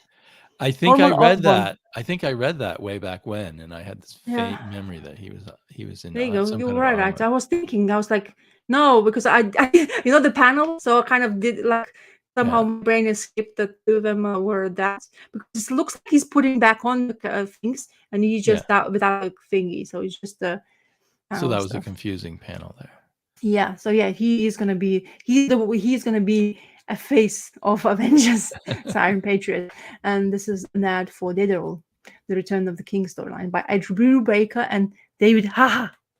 Which is very, very fantastic, like always, because it's actually not really your aha, you kind of know, because look at that. Yeah. No, I don't recognize that at all. Yeah, very aha different. Is your... Yeah. No, there you go. Wow. Fury. I would never know that was aha. Yeah, but it says there.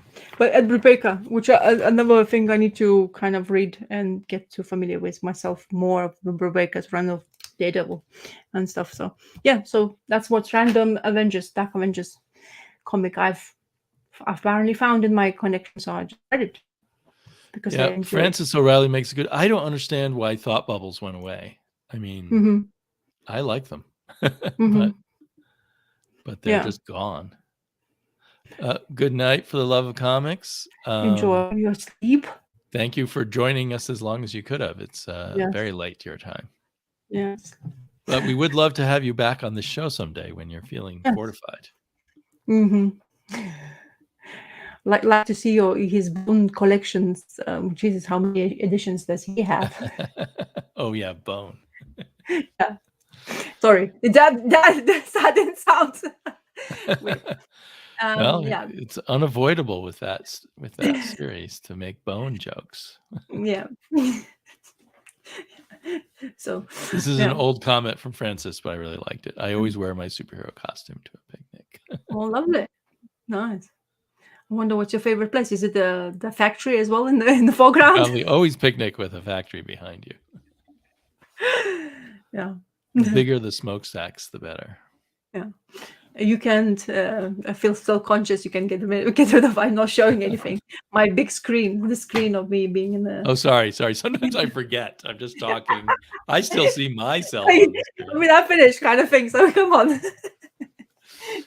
Keep doing interesting things, you know. Yeah. It's like, what do you want me to do with my hands, kind of thing. Thought bubbles, cover blurbs, dialogue should return. Yeah, I like dialogue on the covers. Mm-hmm. Every once in a while they do it for novelty, I guess, but then they take it away. Yeah. Well, I'm moving up from 1970 all the way to 1971. Oh yes, the elusive first appearance of Warlock, isn't it? So I think this is also kind of gaining heat. Are they going to bring him back in Guardians of the Galaxy or something? He's definitely appearing. I don't know where he's appearing. You have the actor already picked. He went through a regime of a crazy diet, apparently. He wouldn't recommend it in English, actually, as well. Oh, because is he going to try to do a very skinny Warlock? No, it's going to be quite muscular. Yeah, quite build up, like your atypical superhero build, I guess. He's quite muscular. I honestly, you know the witch, the wardrobe, and the cousin. So you know that movie of the wardrobe and the witch and stuff. Oh, the Lion, the Witch, and the Wardrobe. Yes. Yeah. So you know the kid, the cousin, the annoying kid. Eustace. Eustace. He is the Warlock. Oh, that's funny. That's the guy who is going to be an actor of Warlock. Well, that's the cool thing about being an actor, I guess, is to play all those different things. Jared mentions thought balloons went away because they became uncool. Those thoughts were moved into narration boxes. I have noticed that they'll use narration boxes. Mm-hmm. He blames The Dark Knight Returns and the rest of the Dark. And yeah, it happened sometime in the late 80s. Mm-hmm. It was fun to mix it up when Alan Moore and Frank Miller were doing that, but it is sad to let it go entirely. Mm-hmm. And the narration boxes aren't always people's thoughts, so it's like inconsistent, and it's annoying to me sometimes. Mm-hmm. A man god, you can't quite see it. A man god reborn. Mm-hmm. They loved the word man god back then. But so I was looking last time. I was looking at well, it wasn't on this show, but on my Sleepy vlog at Jim Starlin's Warlock, and I noticed some panels that drew from this, and I got sucked in recently to just reading this whole issue, which I think I read when I was 10 or 11. Wow. And I think that's a great comic to read. I think it's a great issue. I think it's a great piece of comic book art, but it might be my 10-year-old nostalgia, because it's definitely mind-blowing for a kid just beginning to read comics to read this comic. Thought bubbles are part of the language of exactly. So it's like, why throw out part of one of your ways to communicate? Yeah. I mean, sometimes the narration boxes are thoughts. Often the narration boxes are like the character talking. Yeah. But not at the time it's happening. Like they're looking back at what happened. Yeah, kind of telling your story of the whatever like happened. first person narration, but not thoughts in the moment. Yeah. I don't know if this issue has thought bubbles. I know that Roy Thomas decided not to do thought bubbles in Conan because he Oh, wanted really? to give it a different feeling than the other Marvel comics. Maybe Uh-huh. that was the origin of it becoming uncool. Okay. So See. this is like the most cosmic, we're gods kind of comic. Mm-hmm. And all of these ideas were so new to me when I read them as a kid. But I also think this is peak Gil Kane artwork. And it's inked by Dan Adkins, who's a great inker. Mm-hmm. And so to me, almost every image is just fabulous. Whoosh. This is, I guess, less fancy imagery, but the concept of he has a secret sort of Mm-hmm.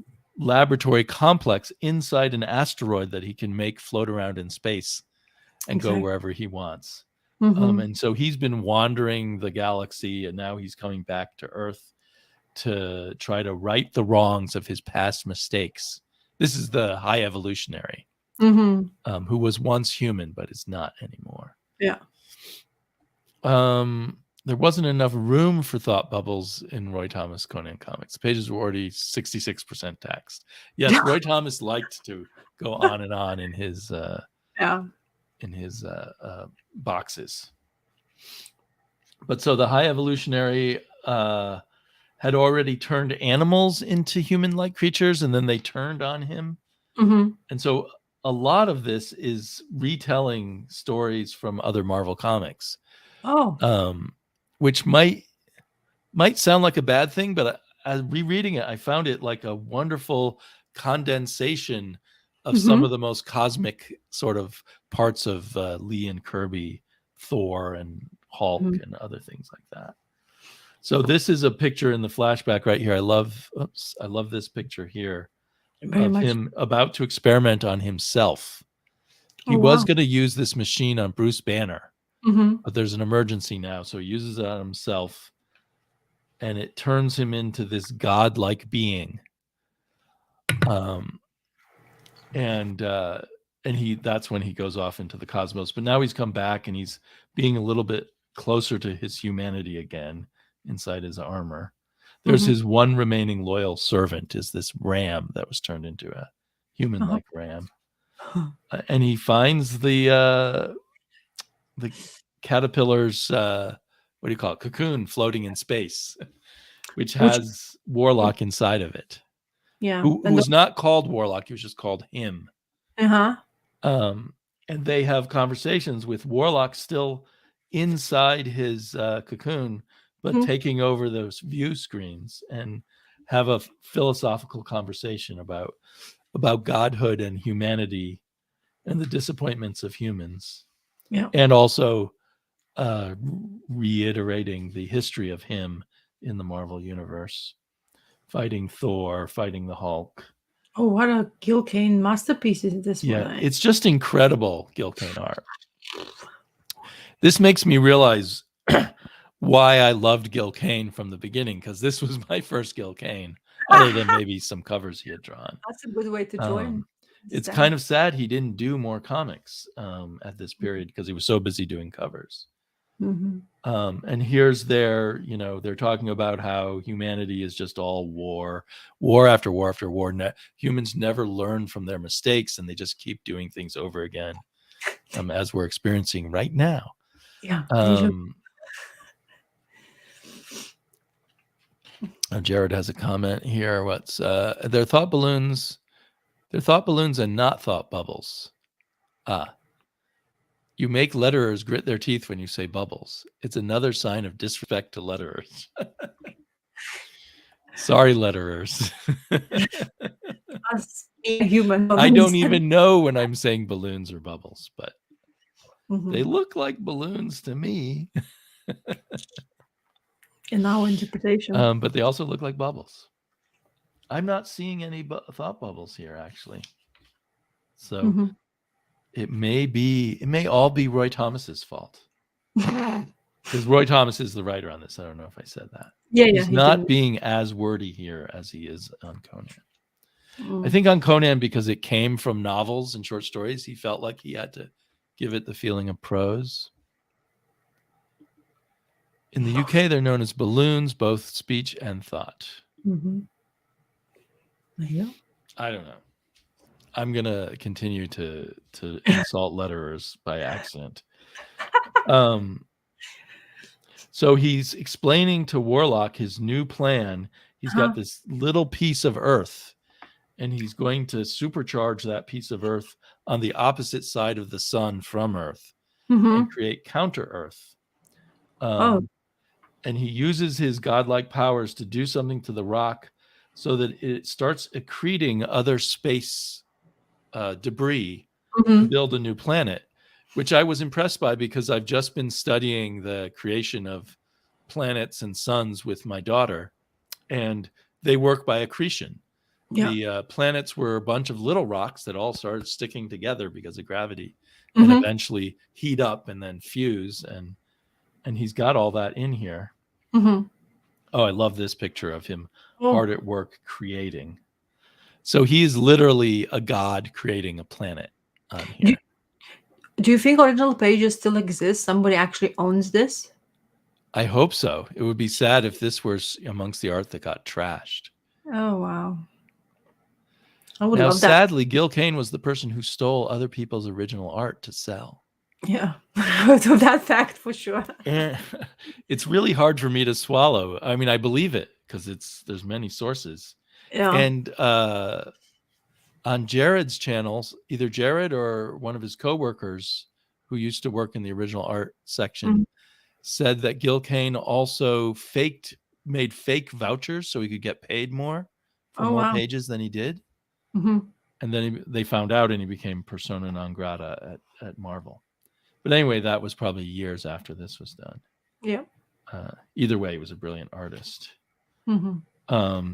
So he finally, after having the somehow speeded up evolution of the planet, creating a whole planet, and then having life start and evolution, he falls asleep right after he creates man. And of course, all this time, his evil creation, the man beast, who was created from a wolf, has been watching and knows he's asleep and breaks into his space fortress with some of the other evil beast men and comes and takes over the creation process at the point that humanity is created and gives them a love of violence and a lack of learning better and gives them a history of atrocity upon atrocity upon atrocity, which is basically our history all over again. Yeah. And then he wakes up and they have a big fight. And it's only when the man beast is winning that him/Warlock comes out of his cocoon earlier than he had planned. And he hadn't planned to have any involvement with the world of humans anymore. He was just going to meditate out in space for the rest of his life. But having witnessed all of these struggles of the man beast versus the high evolutionary, he bursts out, defeats the man beast's minions, but then they all sort of teleport away and apparently teleport to the new Earth to counter Earth. And so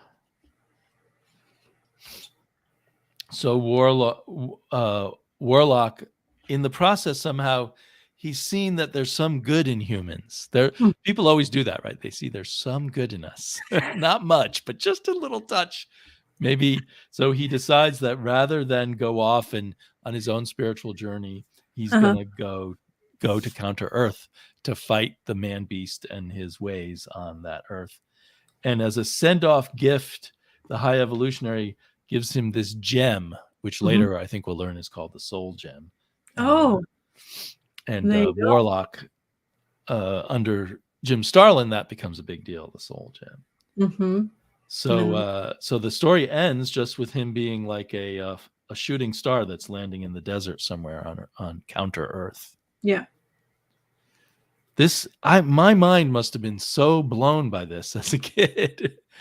I just think it takes all of these wonderful sort of cosmic ideas, which we kind of take for granted, I guess, as comic book readers, but distills them all in one package. And to think of myself as a little kid getting all that at once, I don't know. Gives me a big thrill. You see his belt buckle, the sign in the middle. It's upside down peace sign.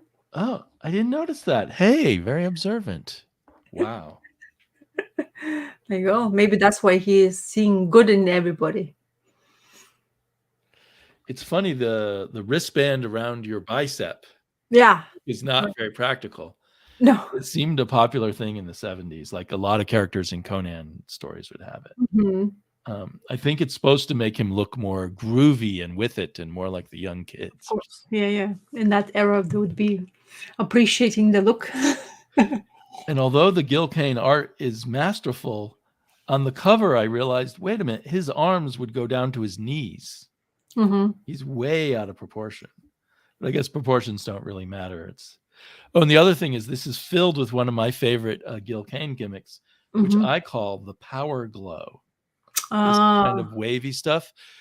You know, Kirby invented Kirby Crackle, but no one talks about Gil Kane's whatever it is, power glow. But I think it's a really cool kind of shorthand effect to show that something powerful is happening.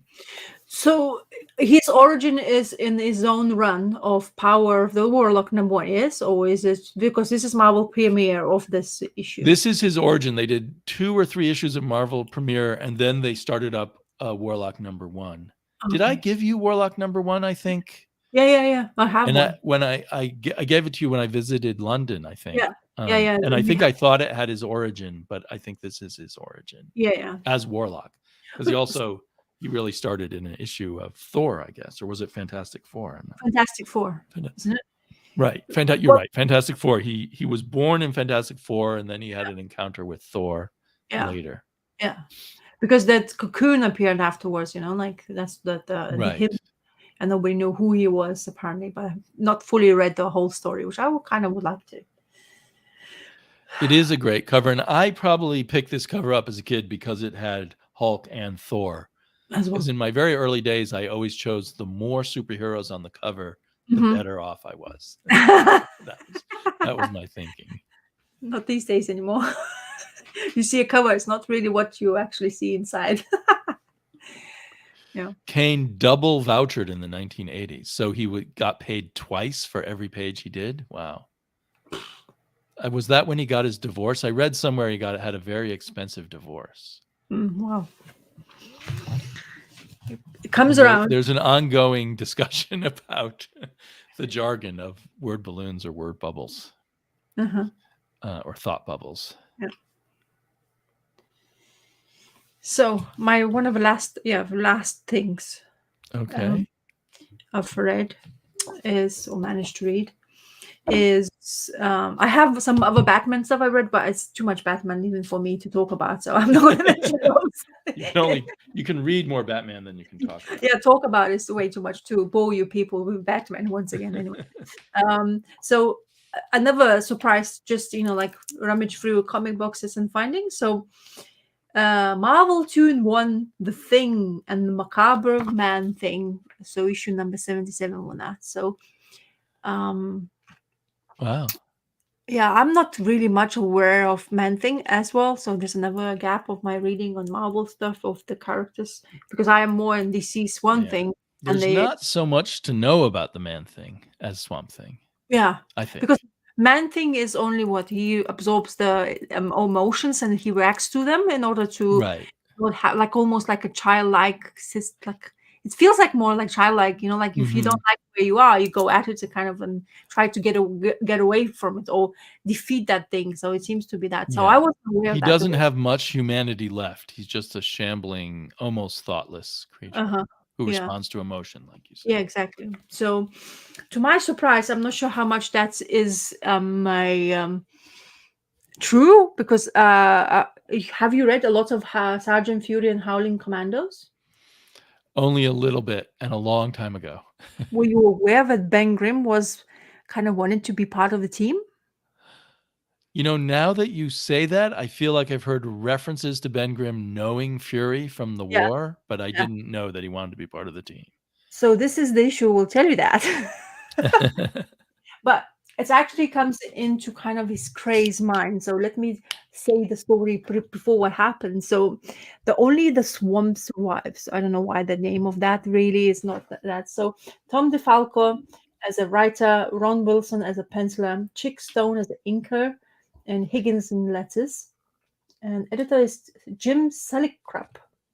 And Jim Shooter, of course, is editor in chief in this one. Right. So I love, as you know, my Fantastic Four random comics. So I was very pleased to see that. I don't have Main Tune one, and actually after reading this, I really wanted to have more because I thoroughly enjoyed this. Maybe I'm a fan of the Thing. Actually, talking about the Thing in generally, I don't own his action figure, which I think it's a must to have because especially if they get it really right, the figure, especially the way Kirby's drawn Right. him, would be fantastic to own. Just a side note. Yeah. Anyway, It would be cool. so once again, our Fantastic And Four these are creatures. usually one and dones, right? One shot per Yeah, issue. So it's yeah, fun yeah, to just pick. You can pick up any old exactly. Marvel 2-in-1 and read it. Yeah. So so Reed Richards decides that to keep up with with strength of our Thing, he too wants to create some exercise machine, which as the Thing is always is like, why do you almost put me in this position? So it's like, don't worry, put your strength into it. And of course you have a human torch, or he is always annoys our Thing because they have bands between them. So because of that both annoyance, instead of him have to deal with them, he crumbles that machine with his own strength. And Reed Richards decides that how dare you? I work so hard for you, and you just put them in shreds. So they just like this your atypical conversation. But the best part is when Nick Fury comes through the door, and the way he says about the oh, Fury, you old warhorse. It's good to see you again. But I assume this isn't just so social call. That's the names they give to each other. It's like even the Fury has a lot of names for it. So kind of little of respect towards each other, I presume, because one is part of this, Fantastic Four part of like they're great and good on that. But apparently Fury doesn't want to see our cleverest person in a universe, Reed Richards. He wants to see the Thing, and they're all surprised. It's like, how, why? And there's the story comes out from. So the story is that our Ben Grimm has history with Fury, because in olden times they were part of the mission. How it became the mission will tell us first, but then before it happens, actually, Ben Grimm is talking to his what's her name again? Alicia? Alicia, yes, Alicia. And Alicia is telling, oh, don't go, you never know it'll strike. So when Nick Fury is asking our Thing's Ben Grimm's help is due to because he was a pilot and very skilled pilot, actually. Yes. Right. And now because he's a superhero and he has extra abilities and strength, he needs his help because they're creating this super fast 6 times speed of light plane, but they need to test, and only he can survive all this inertia, I The guess. pressure of gravity. Yeah, exactly. So experiments goes, everything happens. He goes through all this. I love this scene in here. He goes all through the testing parts, and of course he does it everything great. They put him in this costume, space It's funny costume. seeing him in a spacesuit, isn't it? Yeah. And then he gets into the cockpit, and then of course being things saying, hurry up, people, I start itch. I need to get going. Let's just do this stuff. So she shoots off. And of course we have an epilogue, or interlude, actually, sorry. Interlude. The interlude is where Man-Thing appears. And I was like thinking, kind of weird. Why would you have this random thing just coming into? Reason why, because where accident happens. Anyway, so Man-Thing appears, start 2 poachers in the swamps trying to basically poach anything they can of living because they're not really good human beings. And Man-Thing reacts to them, and he's not very happy. So now going back into the experiment with our Thing, and things really bad happens. The plane actually cannot withstand the testing what thing was trying to help them with, and he's crashing down. So where he's crashing in that swamp where the man thing is. So that's why you have this weird part of it. So while he's when he crashed and managed to land, survive as well, but just because his abilities, but he is concussed to the point where apparently he is broken most of the parts of his body, but he's still walking. So he's kind of in that crazed mind where he thinks he's concussed and he just have to be kind of awake at all times. And then you have this weird speech or lettering in here where he's kind of like looks a bit crazed, and it looks on purposely written like in here, you can see it as well, where it's written like he's actually not really coherent in his own thoughts. And that's how he in the swamp while he's walking remembers his history behind. So he was in a arm wrestle with Nick Fury apparently before he became. So you have all your Howling Commandos and Nick Fury here with no eye patch, don't forget. And Ben Grimm being still human, not being what he is now. And yeah, so everybody's happy, having things, and imagine the power of Nick Fury. So while they were arm wrestling, and, table gave in. Yeah, table that gave happens in. so often when I arm wrestle. Oh wow! So you have a great power. I've never ever seen that happen. Only in comics. Yeah, exactly. There you go. So they basically are having a good laugh because there's money at stake. We're having a drink, but then of course there is something happening where they ask Ben Grimm to basically Nick Fury asks him to pilot, and he's like, "I'm a pilot fighter. I'm not a cargo delivery guy." So he's having this monstrosity of a plane to take you somewhere because he doesn't disclose the whole information. Mm-hmm. But they apparently the job is to get them to the right spot in the right moment. So this is all the story is happening while our Ben Grimm is actually kind of like walking through the swamps, and he's just having these thoughts in his head. And that's how you understand how he finds out about Nick Fury and what, like, he has history with them. All the Howling Commandos, they had big respect of his because he was such a great pilot and stuff like that. And then right at the end of it, while everything happens with the thing, and they're looking for him in the future, or in the present kind of thing, not in his head, you find out that actually he was really willing to be part of Howling Commandos because he really admired their work and the ability, like not being afraid of anything. They're just going at it. That team was so trusting to each other. And they of course won, and they was like, "How did you win? And we had this huge army, and it's only 5 of you or 6 of you or whatever." And they say, "Well, because we're just that good." And then while this happening's in his head, Man-Thing just creepily follows him behind him because he has his emotions. Man-Thing doesn't understand. So he's like, so he has an array of emotions: sadness, Right. no fear, hope, being survival and stuff like that. And then he just continues to hallucinate. So Man-Thing, because he started to be afraid because of Alicia, he doesn't want to leave him behind. That emotion Man-Thing didn't like and started attacking him. But of course, our character wouldn't be who he is by like protecting himself, understands who is behind him. And that's how really the story ends. And it ends up in him sitting in the hospital, all broken up, and all the characters are here. Nick Fury even coming in because he's kind of like really apologetic to put him in this place. And they also say the Man-Thing just goes and disappears in the swamp. So absolutely, I loved it. Absolutely fantastic read. Honestly, I just those tidbit of more informations about those Fury and Howling Commandos. If it's in the lore, it's fantastic. Yeah. I just open a bit more about character and his background, because you usually know the character from, your Fantastic Four. That's where you know him from. You know what I mean? So this is great read for sure. Well, so they were using that as a chance to create more lore in the Marvel universe. Hopefully, but it's really and nice to have kind of personal. Yeah. It's not all about just big fist fights, right? Yeah, exactly. So there's a human behind the actual what's happening with him now. So definitely has history, whatever he's. But I honestly loved it, and it's like, why don't I have him more? But I remember they were getting like used to be so cheap to get them, like every 50p, 50.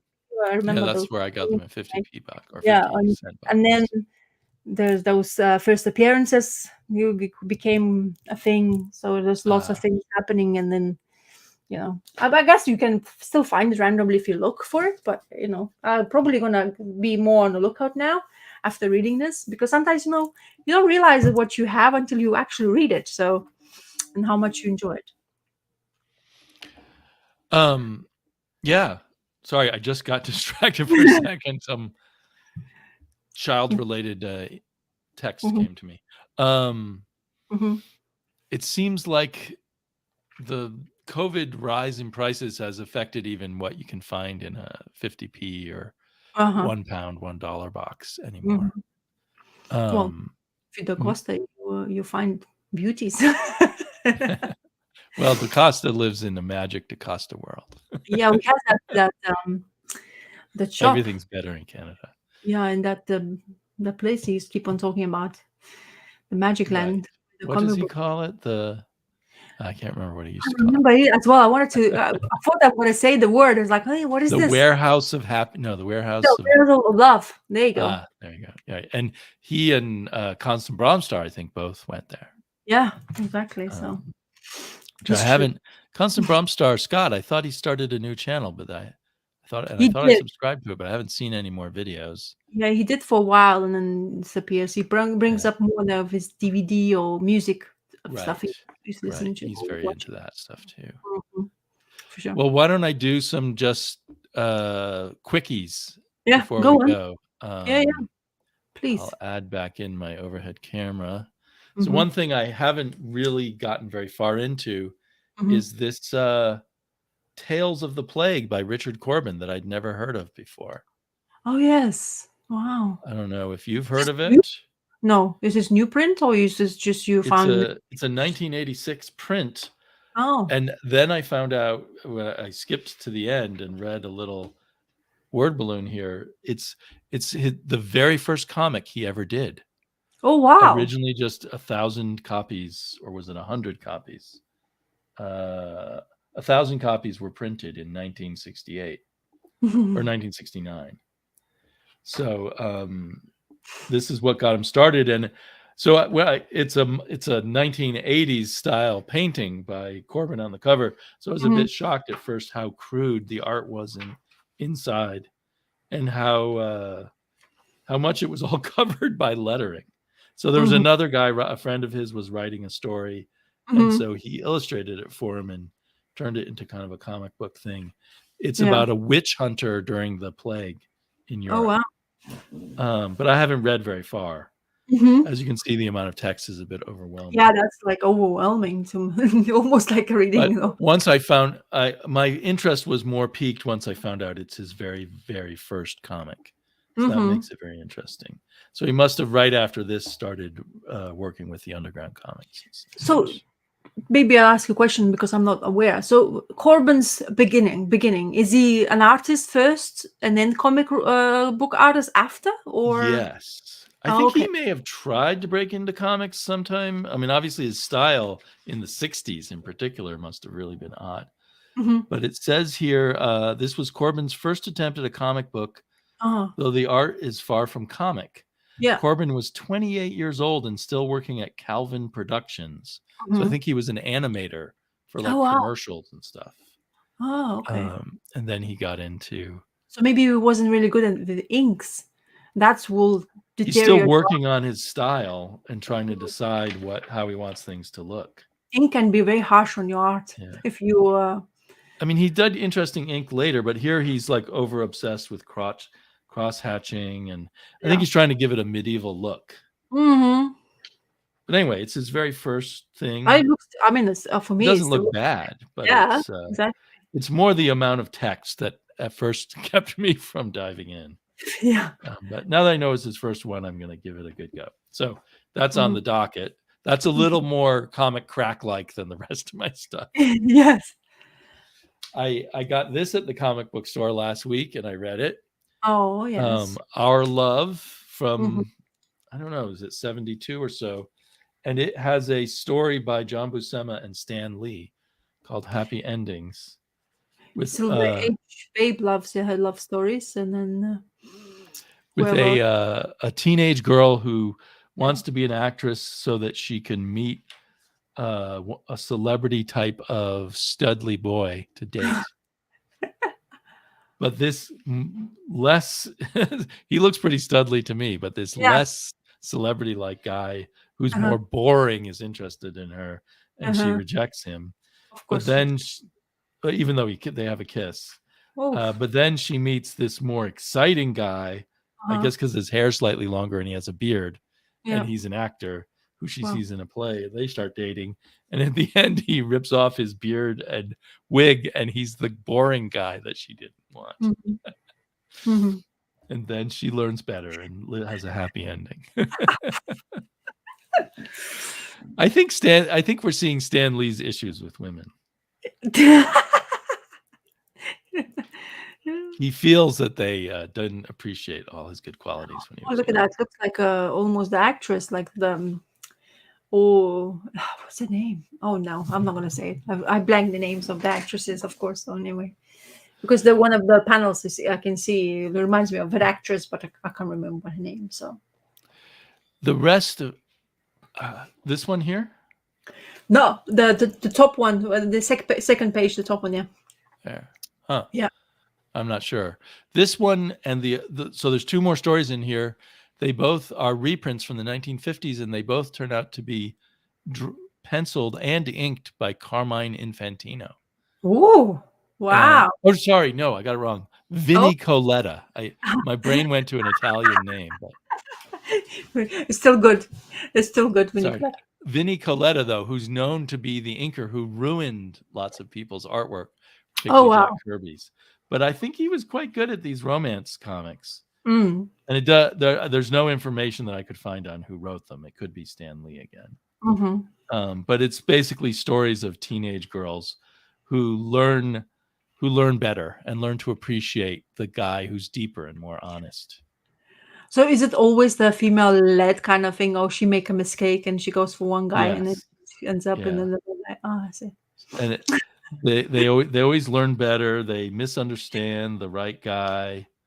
So Yeah. I think it's kind of a male fantasy of, oh, you'll realize who, the sensitive boy is and fall Yeah. for him in the end. So anyway, I enjoyed reading that, and and it was fun to see that Vinnie Coletta doing good Mhm. art. Yeah. And then my daughter and I, these aren't actually comics. Who's Who of the Legion of Superheroes. It's the It's information. basically an encyclopedia about Mhm. the Legion of Superheroes with entries on all the planets, the history of the Legion, and Wait a minute. entries on most of the characters, good and bad, who've shown up over the years. Oh, And we're just reading this at bedtime. I before she goes to bed or before she reads to herself in bed, I read her 3 or 4 pages worth of entries every night. how is it? She enjoy that. So she's enjoying Legion still. She loves the. Yeah, but she likes it in this form even better, as like the huge injection of goofy superhero history. I mean, we're laughing at it all the time as we're reading it. That's good. And they all have ridiculous names. They always give their real name, and there's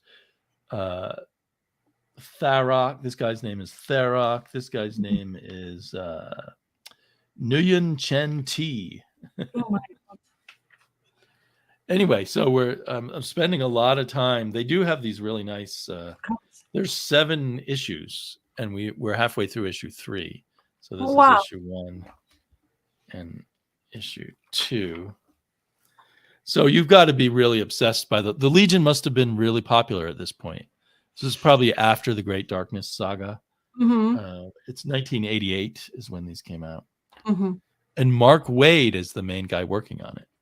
Oh wow. Okay. But you do need those kind of things because the amount of the characters the Legion have. True. Yes. It's kind of like This kind of spoils all the stories. It like gives you the stories. Oh, is Where, it? It even tells yeah. you the story parts. Okay. Well, when it has a bad guy, it'll tell you the story and how he was defeated and where he ended up as of Oh, 1988. that's bad. And I wanted to mention Ice Cream Man Oh. because I haven't been doing my regular comic book reviews lately. Mhm. This was an interesting issue. Issue which 29 now? Oof. Yeah, issue 29. Yeah, I got confused by the 30th anniversary thing Mhm. because it's a funeral, and the Oh. person in the funeral looks just like pictures of W. Maxwell Prince, and Oh. the character is a failed writer who dies. Ah. Oh, you And the always. Ice Cream Man is giving a eulogy for him. Mhm. So anyway, it's intriguing. I'll probably that's a good picture there. But if you look up pictures of Maxwell Prince, he looks Yeah. like that. I see. Um, Okay. so On the it's side. interesting. Who's I'm the art? amazed. Sorry, Sorry, who's the artist? I'm sorry. I meant. it's the same artist as always. Martin Morazzo. Love it. And those eyes are freaking. Oh, Yeah, he's the perfect artist for Ice Cream Man. I don't know if I'd like him so much on other things, but look at those eyes, man. It looks so crazy.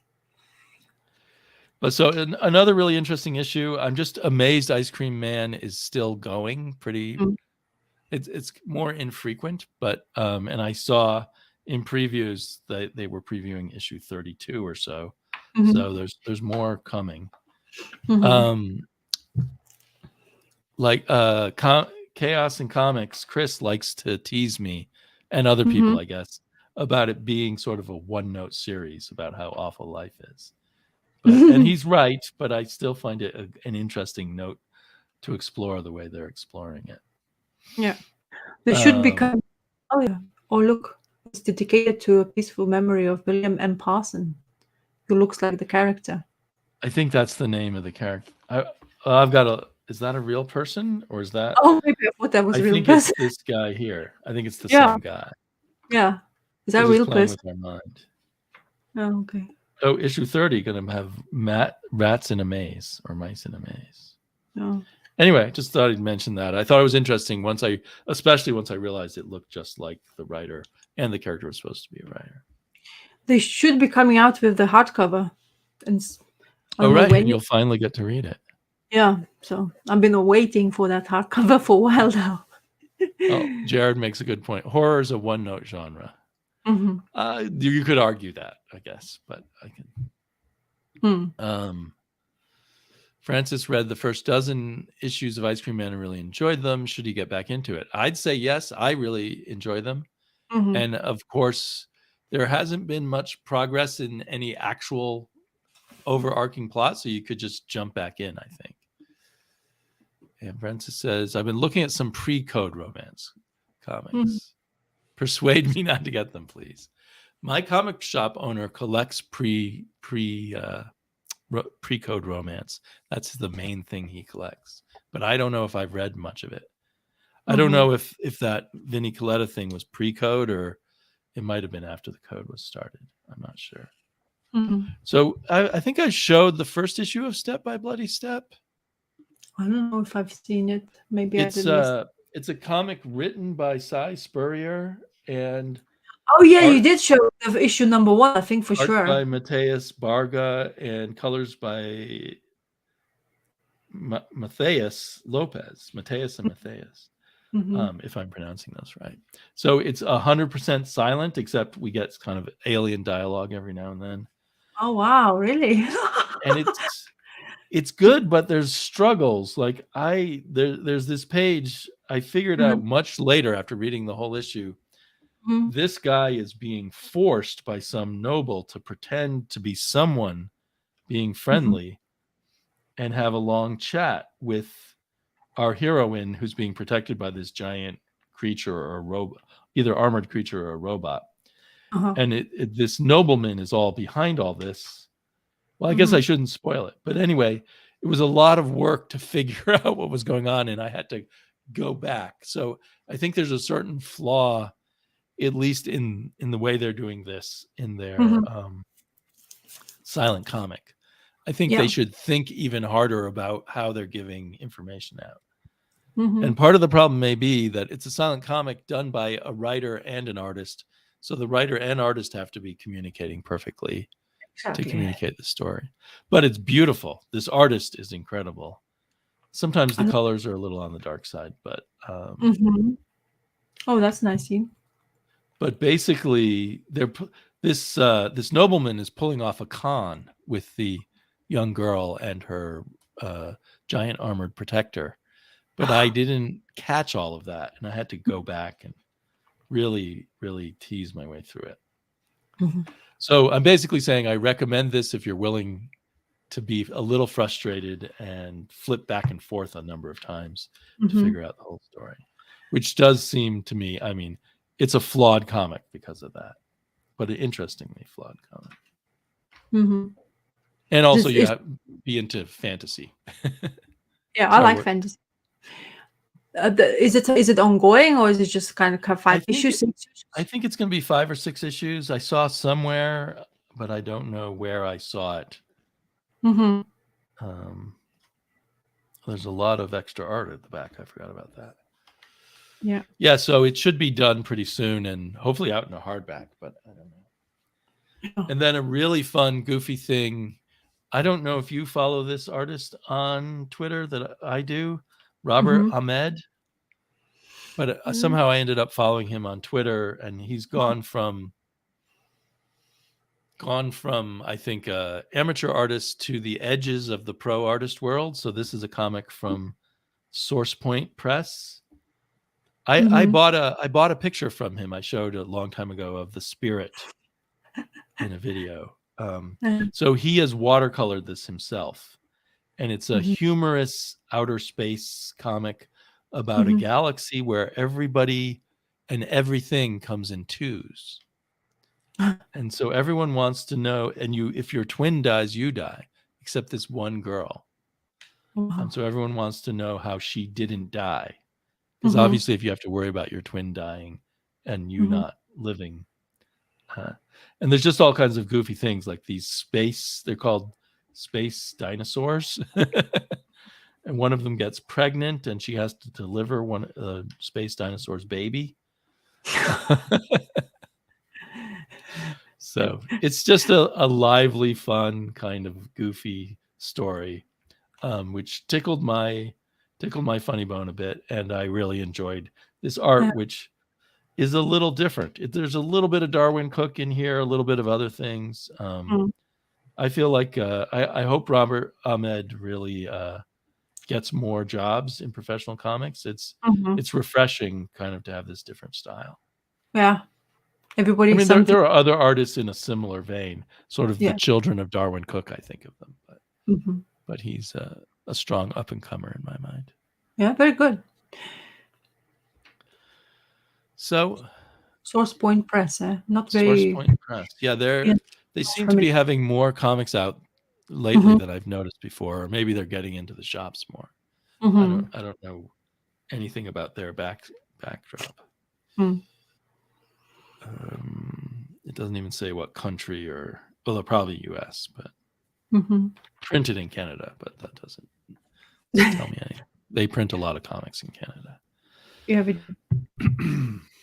What are you going to read next? More Batman? Well, I have the whole intention. The one thing I found out about my library, which is, I don't know why I had this idea. So I had an idea that my library only allows you 5 books at a time. So apparently it's not 5, it's 20 books at a time. And that means that I can actually go explore more stuff from library. But no, I'm definitely going to concentrate on this Nightfall Batman stuff first. And of course, I will probably read something like a random Fantastic Four issue, whatever I have, because this 2-in-1 thing about the thing really. Do you have any more 2-in-1s? No, not 2-in-1s, but I have more Fantastic Four, so I can get kind of the same sense of the way you conversate and all that stuff with the stories they get up to and stuff. But I'm gonna hopefully maybe look some to see if there's some cheap stuff on the web. Maybe I can get some cheap 1 issues with the thing or whatever, like 2-in-1 issues to see and explore new characters.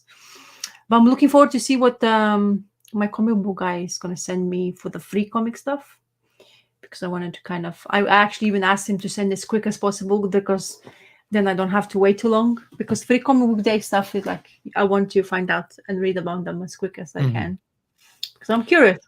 I've found I've gotten burnt out on Free Comic Book Day because it's never very satisfying to me. I mean, the sales are satisfying, but the actual free comics, I never Yeah. find them very Well, satisfying. when they mention turtles, I always, I want to know what's was Yeah. it new material or reprint? Because a lot Well, of times, I don't know. I never do research, unfortunately. So when Yeah. I'm gonna actually get it, I'll mention to you. Hopefully, I will get it this next week. It's gonna send, Mhm. and then I can read it and we can chat, and I show to you guys actual information. Yeah. Because I just see the cover. It's a Teenage Mutant. Okay, I'm getting that. Just because you never know what they're gonna come up with. Sometimes they do introduce something new, so Yeah. why You not? never know. So every once in a while, it's like, oh my God, I missed something important from Free Comic Book Day. Because the last one was great. Finds. But the obscure things, Terence Scott, I'm curious to see what he is enjoying, because he's showed on Twitter as well. He picked up a couple of books, and I wonder if he liked it or not. Yeah. Well, we'll find out next week, I hope. Yeah.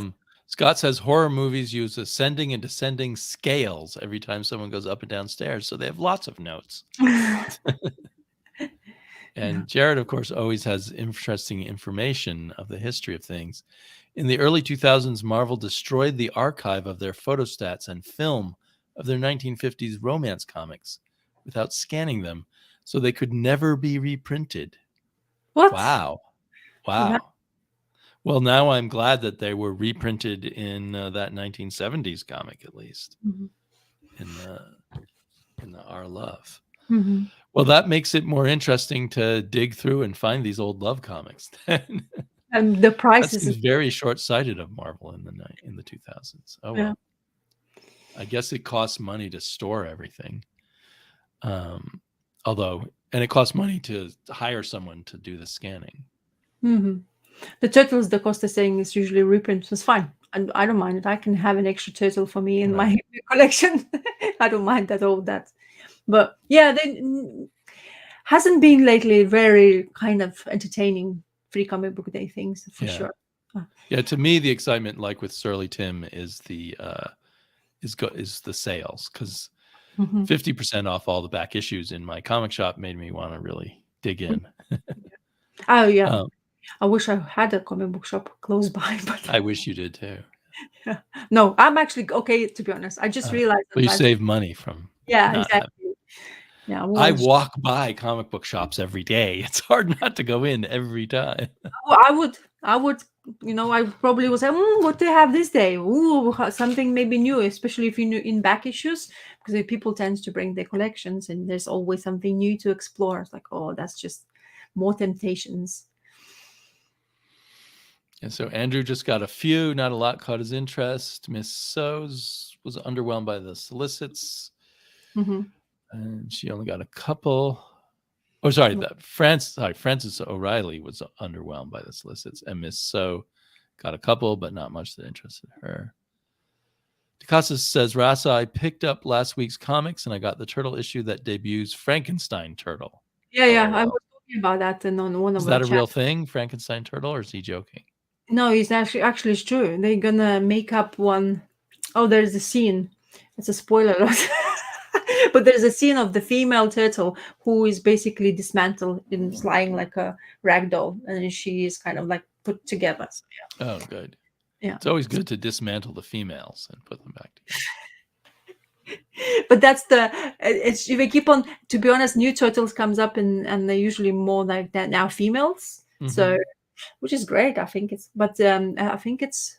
I forgot her name. I think it's Venus. Is it Venus da Costa? I think it's her name. Name's Venus. But anyway, I've heard the name and now I can't remember it. Andrew is getting the Aerosmith hardcover, and I am now reading the new Aerosmith series. And I would say that original Aerosmith series stands by itself. You don't have to continue with it afterwards. The new Aerosmith series is a whole new story. And I'm enjoying it, but I I'm waiting to see how the whole story works out. I wouldn't say definitely get the new Aerosmith series or not at this point. Both his shops had $1 sales, tons of great stuff to fill up runs. I love that. Yeah. Jenica? DaCosta thinks that her name might be Jenica. No, Jenica is already a part of the Turtles. She is one of the samurai or one of the clans person who is already part. She's a yellow band turtle, so she's not that one. DaCosta's outside working on his tan, so he's not hearing us that well. That's funny. No, I said about. I'm assuming it's still snowing, but I'm just. No, it's actually the weather improved because apparently Terrence went for a cycle, so no more snow. So if Terrence and John don't live in the same part of Canada, but yeah, but he lives probably nicer weather in both. We've been having very cold rain, so yeah. It doesn't feel like summer's coming at all. Actually, talking about UK weather, it's actually very nice. But in comparison, so I'm living with my husband, South African, and every single time we speak about temperature, so 20 degrees in South Africa, you wear a winter coat. 20 degrees in UK, you wear t-shirts and shorts. Such a difference because they're exposed to so much heat in South Africa. That it feels cold to them. Yeah. Honestly, it does. Oh, there you go. So I'm in Ontario. He's having a gorgeous day. Well, that's good. So you really could be getting a tan. Excuse me. Yeah. How about in Lithuania? Is it similar weather to England, or is it less rainy? Actually, still colder than here, to be honest. So UK is unpredictable, but yeah. Oh, Francis is in the UK also. Yeah. There might be a comic book shop closer to you that's open since you moved, because you probably haven't been looking around for that. No, I've been on the search. Don't worry. Oh, okay. This area apparently is not very. It's too posh to go to comic book shops. I guess that's true. You need cheap rent for a comic book store. Yeah, because there was a graphic novel shop which sells graphic novels, and he had amazing collections and stuff of the hardcovers and stuff. But it closed down in 2 years, and especially this COVID side, I don't think comic book shops really a survival point at this time of the moment. Right. Although new ones keep opening up around here. Yeah. Surly Tim, I think, is in Ohio, maybe. Mm-hmm. I might have that wrong. I think he's in Ohio. So it sounds like they're having wide temperature fluctuations. Yeah. Not 80 degrees Celsius, of course, but or centigrade. Fahrenheit. Yeah. So that's still pretty. Yeah. That's pretty cool to hot in one day. Yeah. 40, as far as I remember, how much is 40? So yeah, it's half of that. So yeah, 10. Yeah, okay. I'm just in my brain to understand what's Fahrenheit is. Well, here room temperature is about 60 or 70. Okay, yeah. So 40 is well below room temperature. Yeah. You definitely would want a very warm coat. It's not freezing yet, but yes, Ohio. I'm glad I got that right. And I think he lives really close to what was it called? Dave and somebody's Comic Hour, who used to have a YouTube channel. I think they live near each other. Anyway, and Surly Tim still does some videos, a lot of ranting, I think. But Dave, what was it? Dave and somebody's Comic Book Hour. I used to like their show, but they're gone. But I think Surly Tim said they live either in the same building as he does or somewhere nearby. Okay, well, we've been going for 2.5 hours, just the two of us. Yeah. Hopefully next Sunday, it'll be the three of us. See how we're not sure yet on whose channel it will be. So be sure to subscribe to the links below if you don't already subscribe to Rasa and Comic Crack. And we will be back meandering along about comic books. Yeah, but that's what we do. Rick and Dave, that was it. Rick and Dave's Comic Book Hour. Then they live in the same house. Yeah, so it's like a apartment building full of comic geeks. That's wonderful. Thank you, people. Bye, everyone. Have a good one. Enjoy your rest.